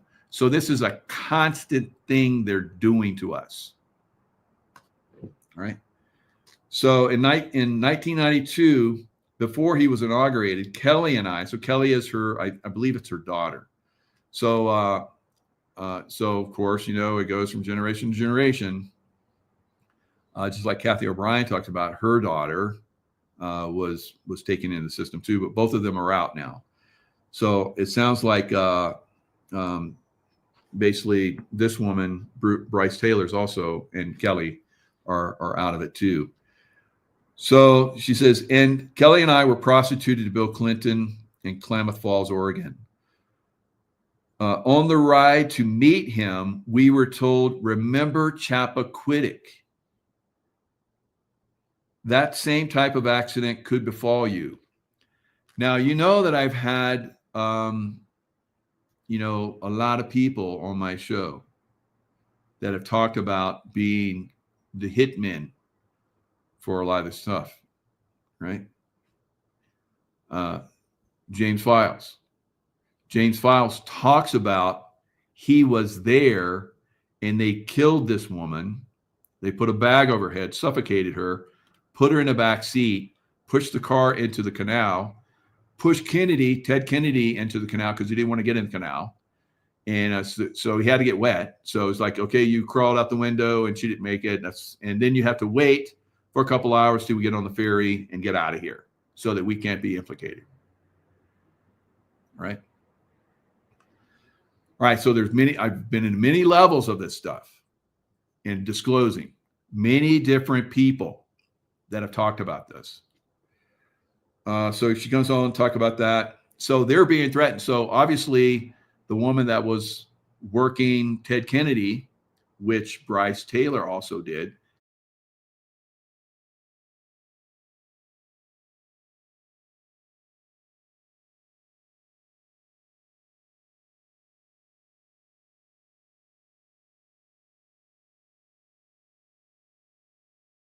so they probably use that against him.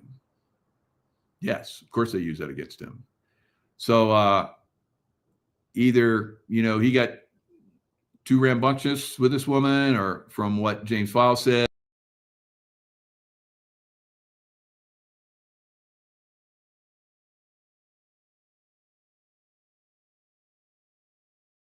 like Bryce Taylor talks about, and also other women that I've interviewed. They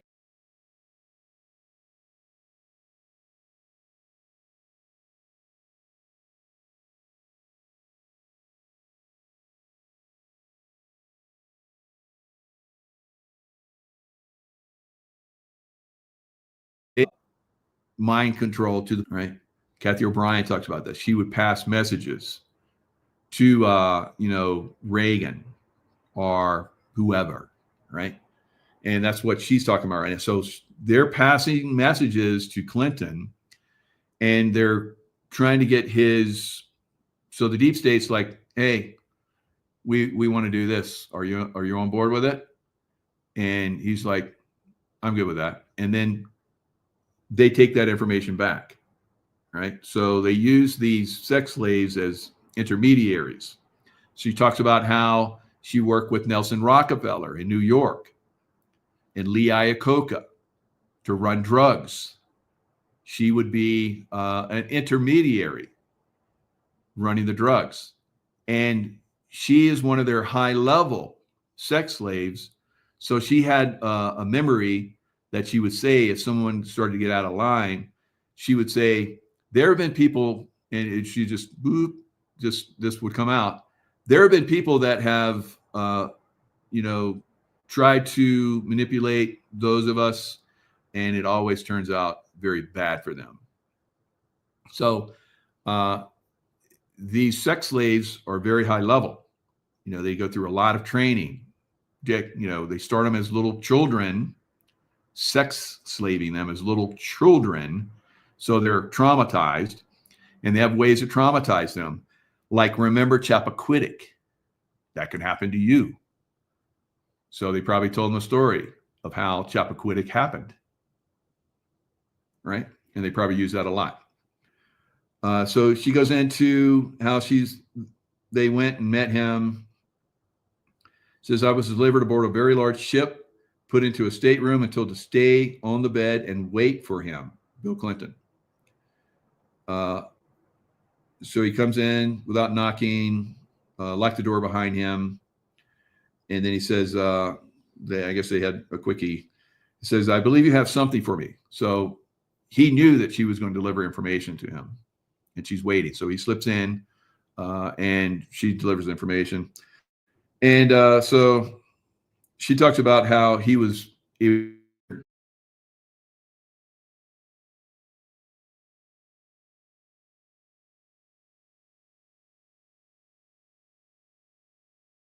get some insights from this stuff. That's why I like to read it. It's like, I see that. I've met Bill Clinton. Yeah, he is kind of like that. A very feminine man. All right, so so she would have sex with Bill and Hillary together, and she would bring cocaine. So there's drugs always involved. So we know that Bill had a real bad cocaine problem, and I guess Hillary did too. I don't know. So they would do the drugs. And she said Bill could snuff up Hillary, took 3 or 4 times. It's like, wow. And the book is like,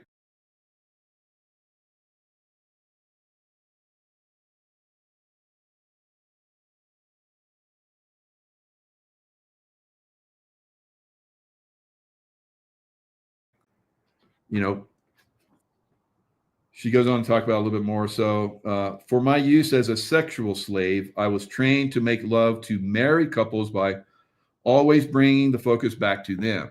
So making the man look very masculine.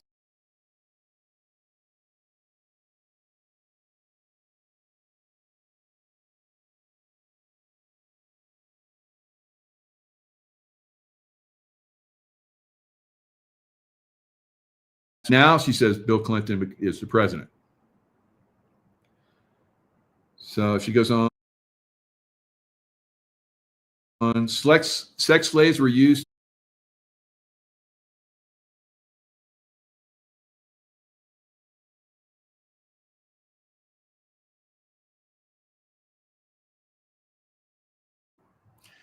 So I went out for a little bit there. So I guess I'm going in some very dicey areas, and they're hearing it. So if Bob Hope wanted them to go in so that they could, or Henry Kissinger wanted them to go in so that they get dirt on them, then that's what they were doing. So she goes on to talk about how now she was in Kauai, and she would also go to Maui, where they had that directed energy weapon. So they want to take over, they want to have that area.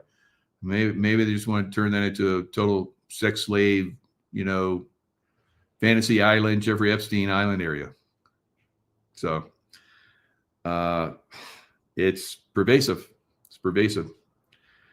So she says, so they're trying to get information on how to manipulate both of the Clintons.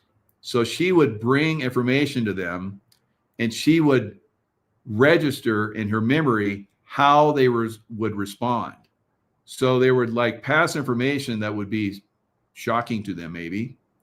And she was discovering if they were shocked, their tone, how they reacted. She could pick all of that stuff up. And then she would go back to her handler, her pimps, if you want to call them that, and tell them verbatim how they responded so that they would know how to manipulate them in the future by some process.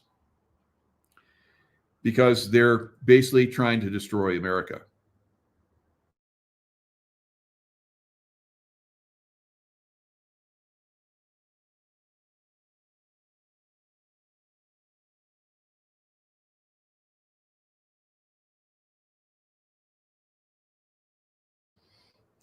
All right, so it goes on. She said, Henry often rode with me in the limo, Henry Kissinger, to the White House if he hadn't had time to load me up beforehand.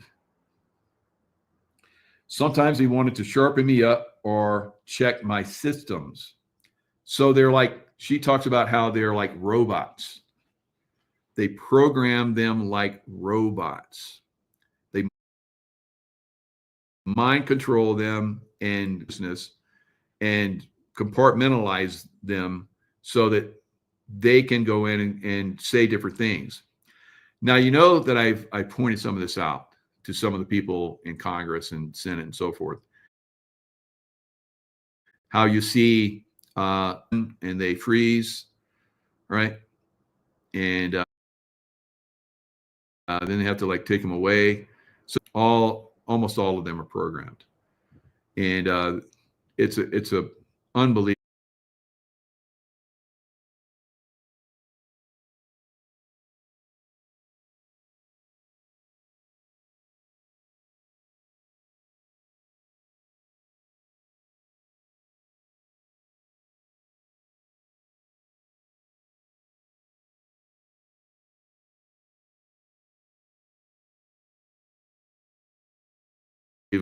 Corrupt system, guys. Right? They like Bob Hope. Bob Hope was funny as hell. Can't believe that nerd was a black hat. So thanks for the memories. That was his song, and that's what she calls her book. Thanks for the memories. Boy, she had some good ones, right? Not.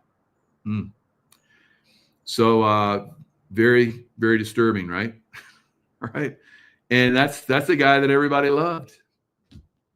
And everybody looked up to Henry Kissinger. I didn't. But a lot of people looked up to him and thought he was like the maestro, at handling, the world stage. Yeah, he was a maestro at manipulating the world stage through different ways, sex slaves, Jeffrey Epstein stuff.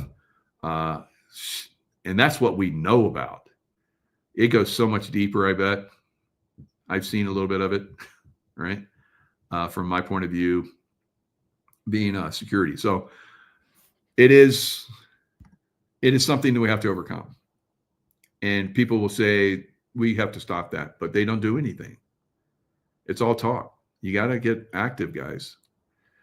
Trump fires a senior official over job numbers. Now, this is CNN Business. CNBC is like, same thing. Mockingbird Media telling everybody that Trump is bad because he fires this woman that, oh, you didn't like the job number, so you fired her? No, I say she should be arrested because the job numbers were bad for a long time. And it's part of the manipulation and part of, like I'm talking about, the destruction of America. Okay, so the labor report Friday showed that the U.S. economy added only 73,000 jobs in July, far below expectations. It also sharply revised down the employment growth that had been previously reported in May and June by a combined 258,000 jobs. After the revisions, the jobs report showed the weakest pace of hiring for any 3-month period since the pandemic recession in 2020. So they've been keeping. So what does the Fed, the fake Federal Reserve, not federal, no reserve, what private company, what do they look at to determine whether they're going to lower the rates so that America doesn't have to pay as much in interest payments? You ever pay interest payments on a credit card? Everybody? Yeah. I don't. I pay those suckers down now. I learned the hard way.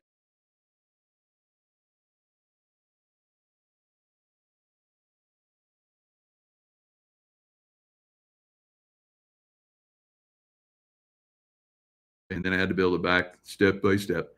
They destroyed my ass. They destroyed everything about me. They thought I was going to go away. I almost did, but I came back. Here I am, you MFers, right? You bad ones. I know there's good ones out there. It's probably why I'm still talking. So we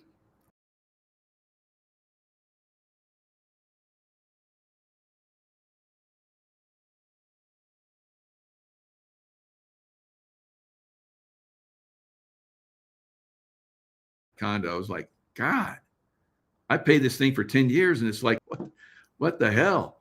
So I started.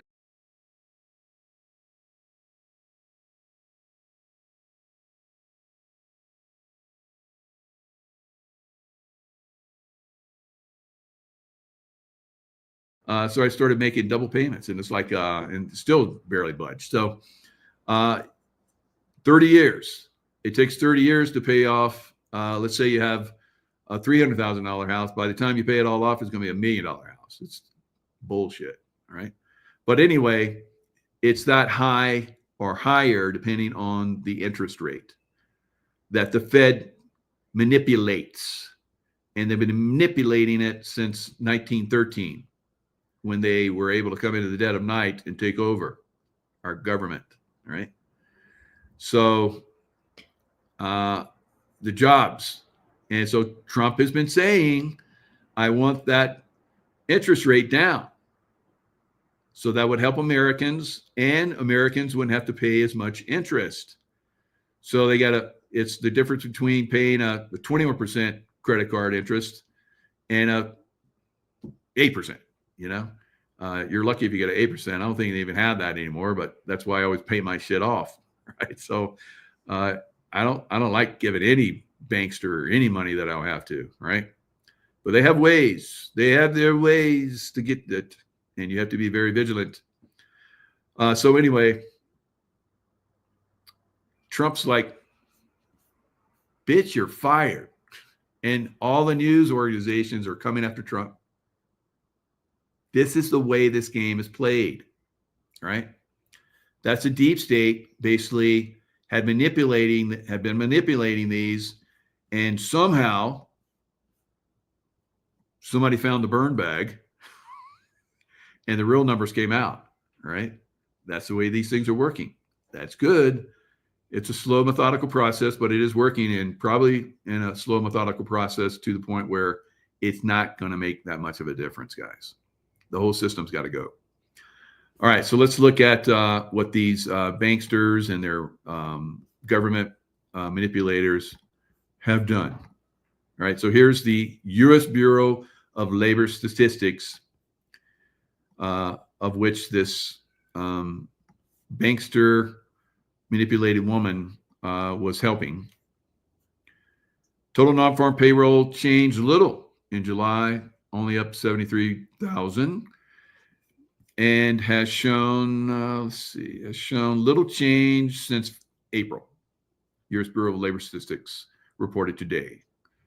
Unemployment rate at 4.2%, also changed a little in July. So here at the end, revisions for May and June were larger than normal. Why is it taking so long to find this out? Because they've already September, that's a long way away. So they keep that interest payment up.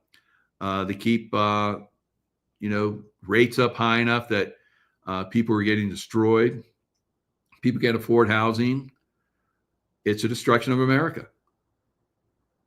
Revisions for May and June were larger than normal. The change in total non-farm payroll employment for May was revised down by 125,000 from 144 to 19,000. How do you screw it up that much? I could say, maybe, 15,000 or 20,000. Yeah, you get fired. You get fired for doing, imagine, I'm on a SEAL team and I'm supposed to jump out and, like work my parachute and get down the ground and, get my weapons out and all that kind of stuff. And I screw up my parachute, is all I don't land where I'm supposed to. I don't go where I'm supposed to go. I start shooting in the air to try and get everybody's attention. I'm lost out here. Yeah, I'm going to go away. That's what this woman did. She is a complete F up. You think that, if I was that effed up as a SEAL, that I would still be in the SEAL team? No, I'd be gone for a long time. I'm extreme. I can't think of anybody that screwed up that bad, but she did comparably. Yeah. And she got fired. And then all the news organizations like Trump, he didn't like the number, so he fired her. No, she screwed up the number so bad that she got fired. She manipulated the number so bad she should be in prison, quite frankly, because she did it on purpose, obviously. And so let's look at the June was revised down by 133,000 from 147,000 to 14,000. That's insane. Should have arrested her. Maybe he still will. Or I don't know. No one seems to be getting arrested, right? It's all talk. We're going to have to do it. I could be on the detail that arrests her if I need to be. All right. But first, we have to have a trial. Right. So we it's our civic duty when our governmental systems fail us to step up and do the right thing. All right. So the dark night of silver. Meet the billionaire betting $1 billion on monetary collapse. So I've been saying the billionaires are buying silver.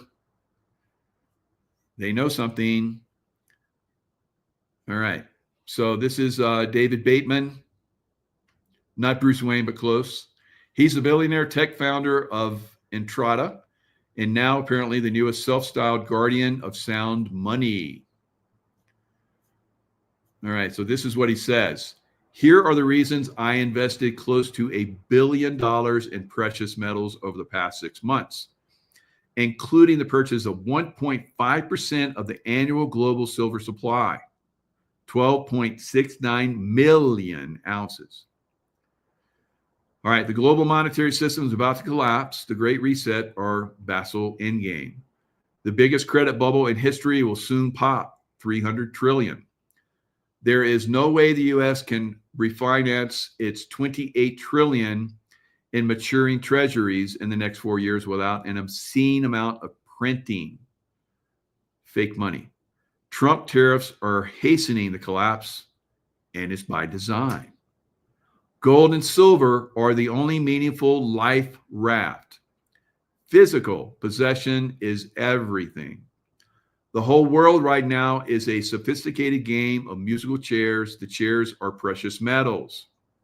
Crypto is a psyop. Those who purchase will have no chair when the music stops. Real estate, crypto, stocks, and bonds will all lose significantly compared to precious metals. What have I been saying for years? Been saying all of this. Yes, I invest in crypto because it's easy money. It's obvious the thing is going to pump and then it's going to dump. Buy it when it's pumping at the low end, make profit, and then get out.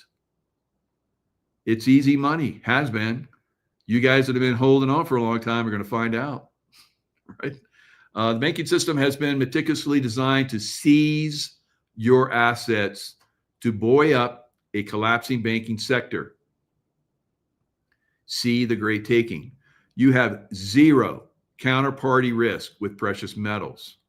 I am up 20% already on most of my purchases. This is not a drill. Your grandkids someday will either muse or lament this financial decision you're now faced with. Don't fail them. And you knuckleheads out there and your wives that are intuitive that have been listening to me, trying to convince you to get into silver, you're going to be lamenting, and your grandkids are going to be lamenting if you have any left, right? So this is not financial advice, for educational purposes only. So here's his silver. Look at all these pallets. So I was counting these silver bars. I assume they're probably 1,000 ounces. You can't get 1,000-ounce bars anymore because the billionaires are snatching them up before those of us in the lower retail side can get them. This has been going on for well over a year. So, yeah, I got a pallet and a half of this stuff, right? Anyway, and it's not on me, so don't think you're going to raid my house and get it. But that would be not good if you did, for you. All right. So it is, my stuff is with, of course, like we've been talking about for quite some time, Kirk Elliott. So Kirk Elliott, Precious Metals, KEPM.com. You knuckleheads out there, don't fail yourselves. I've been telling you this for years now.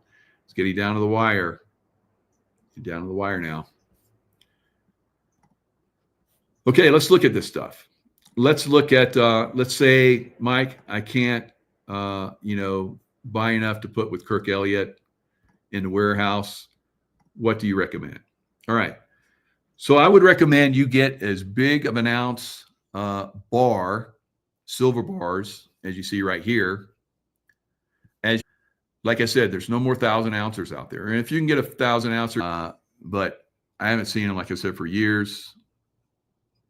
I don't think it's been years, been like, yeah, it might be years. So Kirk Elliott was like 100 ounces, pretty much the same price. So I'm like, okay. So when I buy, I'm buying, and I still buy. So I know it's like, God, you're still buying at this price? Yeah, because it's going to go unbelievably higher. That's why the billionaires are buying it. Hello. All right, so let's look at, like a lot of you guys are like, I'm buying ounces of coins. That's dumb, right? Let's look at silver eagles. Let's see how much they cost. All right, uncirculated silver eagles. You buy them. Let's see, 2025, 1 ounce American silver eagle, as low as 42.75. So what's the silver asking price right now? 37. So that's $5.50 over what the silver ask price is right now. Ask. Did I say ass? Ask. Right. So ask price. Yeah, ask price. So 2025, 1 ounce American silver. So that's $5.50 over the price. How can you get it cheaper? Because when you go to sell this, you go with the bar, they're going to buy it. I've done it.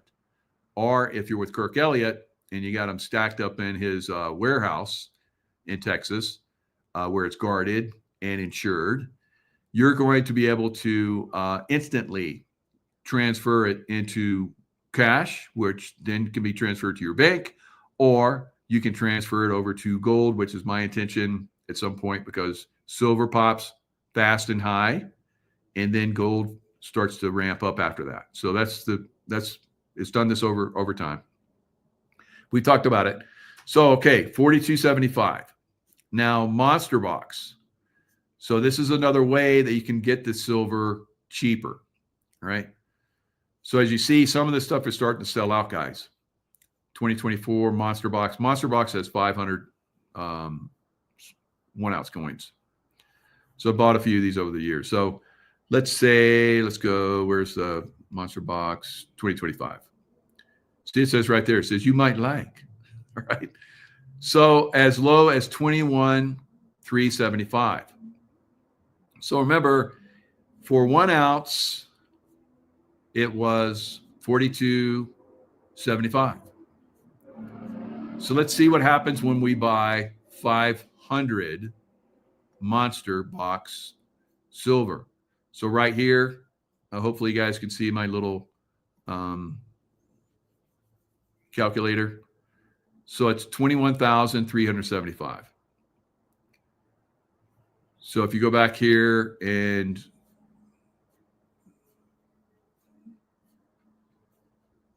look at this price, so you're basically getting it for like $1,000 less than you would. All right. So let's go back to the Monster Box. The Monster Box is, so that's how much it is if you got every coin for 42.71. The Monster Box is 21.35, 375. So maybe I'm doing this wrong. Anyway, you end up saving like over $1,000 for every 500 ounce. So if you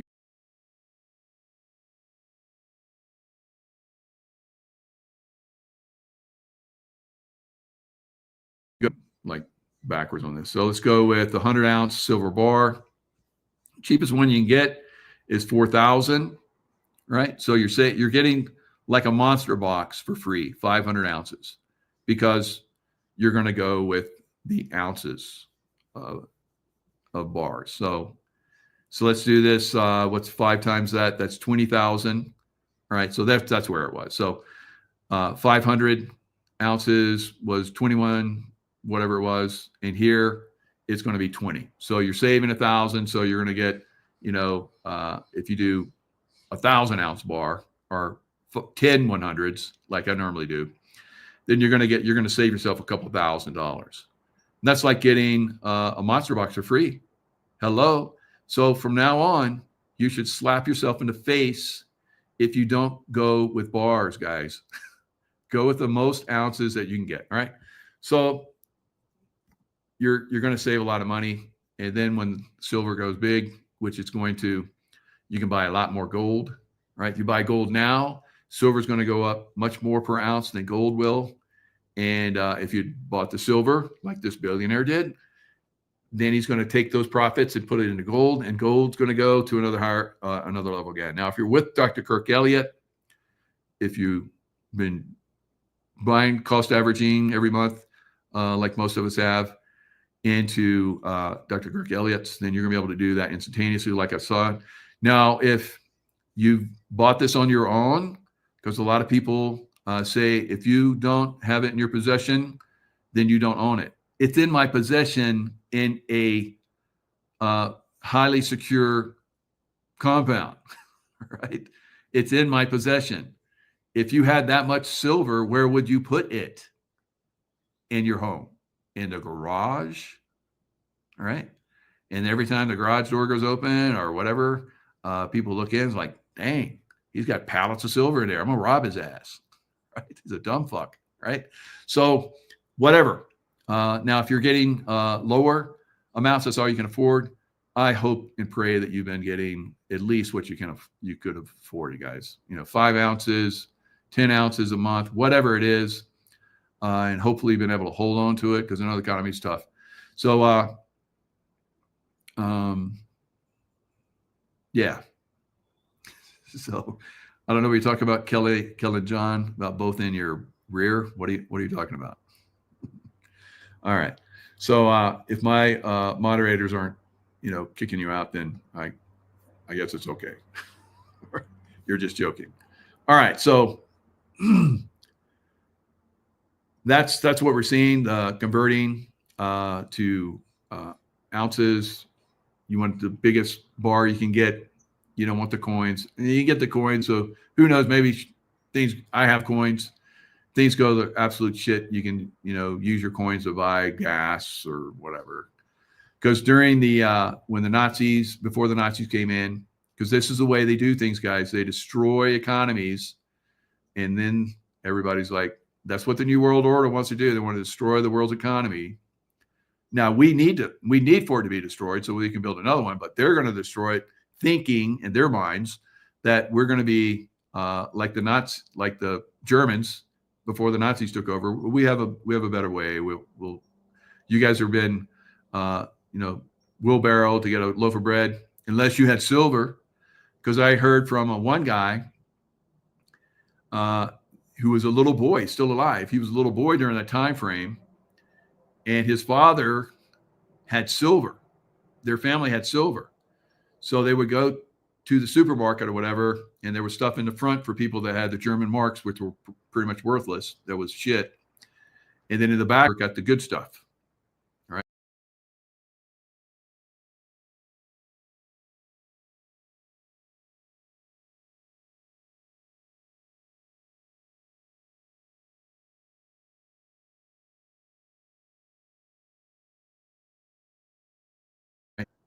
What the silver price looks like. So a little education.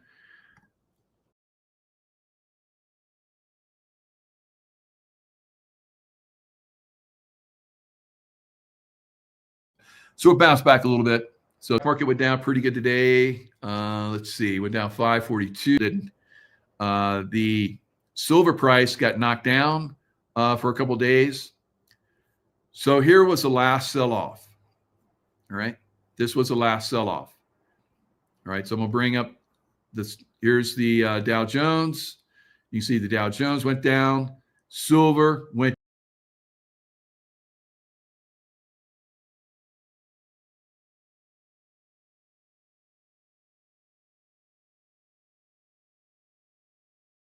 That's bullshit. It's oversold. So we're going to buy it. And so that's what started happening. So the stock market went up, and look at that gap right there. That gap's got to get filled. So we may see Monday or Tuesday that gap get filled, and then it'll collapse. Right? I don't know. Otherwise, usually gaps get filled. So we got gaps in the NASDAQ. We got gaps in the S&P. You see this gap right here, all the way down here. It's got to get filled. So this might be where we're going to go. Looks like there's a base right here. So eventually it's going to go down there and test that area. So it's got to fill that gap down to 42. Right now it's at 45. So we're looking at, almost 3,000 point loss in Dow Jones, I think. I don't know. There's tremendous manipulation. I'm pretty much staying away from the market. I get burned quite a bit by this market. The manipulation's way over the top. So I'm just standing back and watching. I just have in silver. I'm out of crypto, been out of crypto, made my profit, got out while the getting was good. Hopefully you guys listen to me and got your profits in crypto, but remains to be seen. So we saw, all right, so here's the Dow Jones. You see it telegraphing is going to fall. So the red basically is over the last several days, the Dow Jones has been going down. NASDAQ has been going up. And now the NASDAQ is going to pay. So look at the silver. Silver was going down, and then silver bounced today. While everything else is selling off bigly, silver bounced. Now, look what gold did. Gold went up like way, way high. All right. Let's go back over here. Let's see. There's gold. Gold was up 72.81. So 2.2%.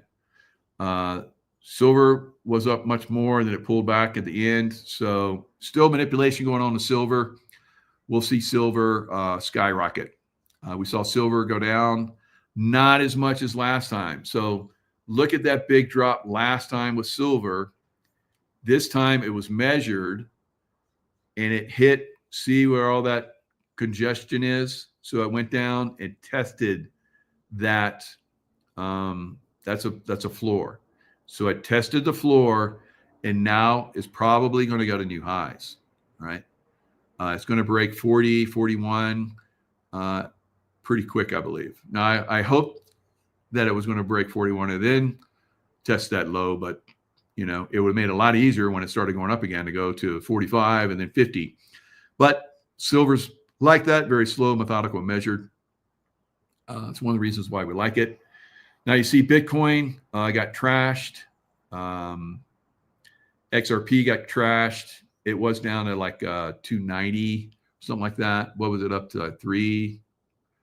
350, 375, something like that. It was up pretty good. And all the XRPers were like, I told you, Mike. And probably going to see this thing push some new lows during the weekend, or maybe not. We don't know. You never know. A lot of manipulation. People don't realize they're about to be taken advantage of in crypto, I believe. Right. All right. So those of you that haven't taken some of your portfolio and invested it into silver, like I've been recommending, percentage of it, you're probably going to lose a lot of money, and then you're like going to be underwater, and you're not going to want to like take it out and put it in silver, and then you're going to be like telling your grandchildren that you effed up bad. You didn't listen to Mike, right? So it is what it is. Let's look at another key thing. Now, we've had some people that have come on that have said that Trump was basically infiltrating Epstein and gathering information. So just like those sex slaves that we were talking about, unfortunately, they're good people. Once they break free from that system, when they're in that system, they're still good people, but they're brainwashed. And then finally they break free. I've met Kathy O'Brien. She's a magnificent woman. She's got a heart of gold. And it's hard to imagine that at one time she was, manipulated the way she was, right? So they were used like many of us are being used. Of course, we're not, sexually abused, fortunately, but they're definitely using us in multiple ways. Now, Donald Trump, I believe, infiltrated their organization. He was one of the good guys. This was planned, time traveler. Yeah, it's like way outside a lot of people's comprehension, but there's a lot of things that, will be revealed in their own time for some of you. Some of you will never get it and don't want to know. That's fine. Some of us know, right? And we try to leak enough information to you guys so you can make informed and logical decisions going forward. So Jeffrey Epstein was basically, and this was obvious to me a long time ago that Trump did this. Jeffrey Epstein believed Donald Trump was the rat that snitched on him and first tipped off law enforcement to his criminal pedophilic activities, right? So Alex Jones talks about this. And so, a lot of us have talked about this for a while. I mean, for years, about Epstein, before it all came to a head, right?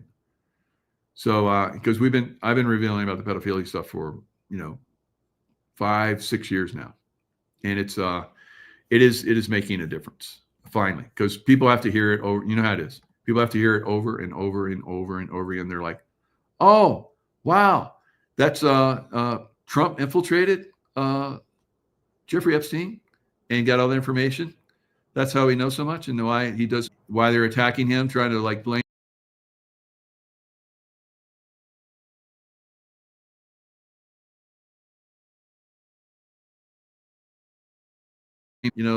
Epstein.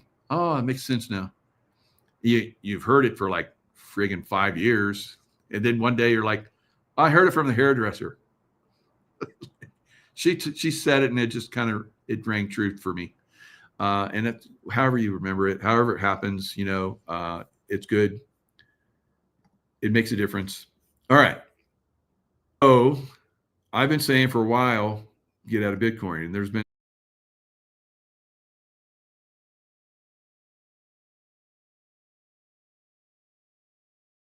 some people that have been saying, great remote viewing team.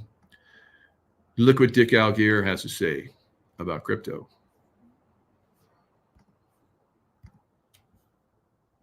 customer.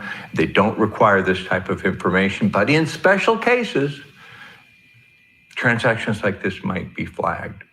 So here's a case where you can't just simply go exchange one crypto for another without accounting for where that came from and when you got it.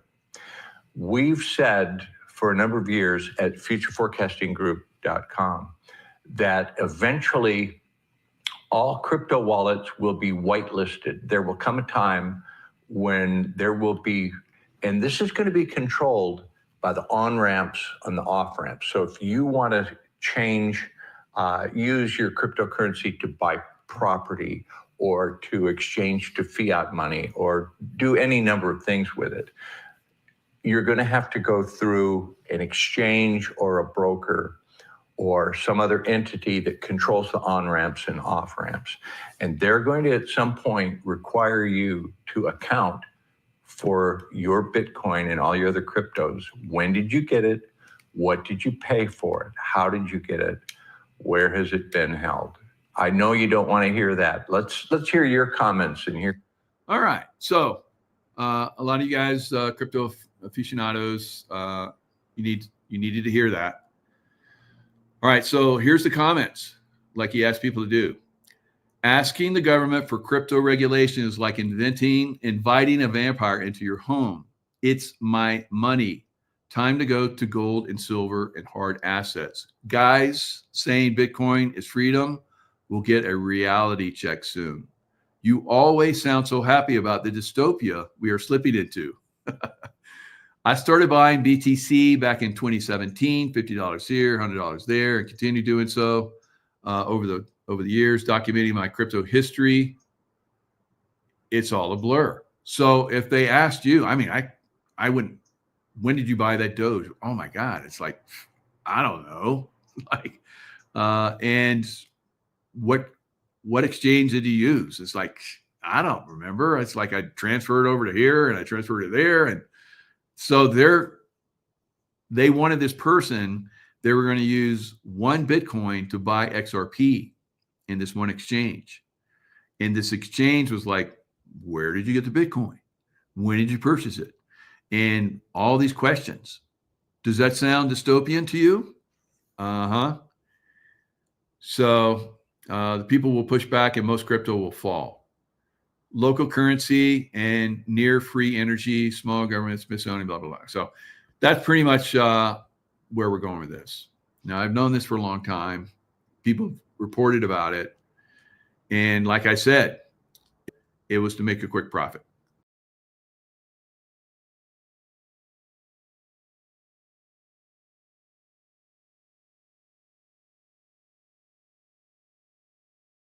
And putting it somewhere else to go to work, right? So if you're still in crypto, like I said, I hope you've garnered some profit, and you have to use your own intuition. Don't go fear porn or whatever, saying, Mike, you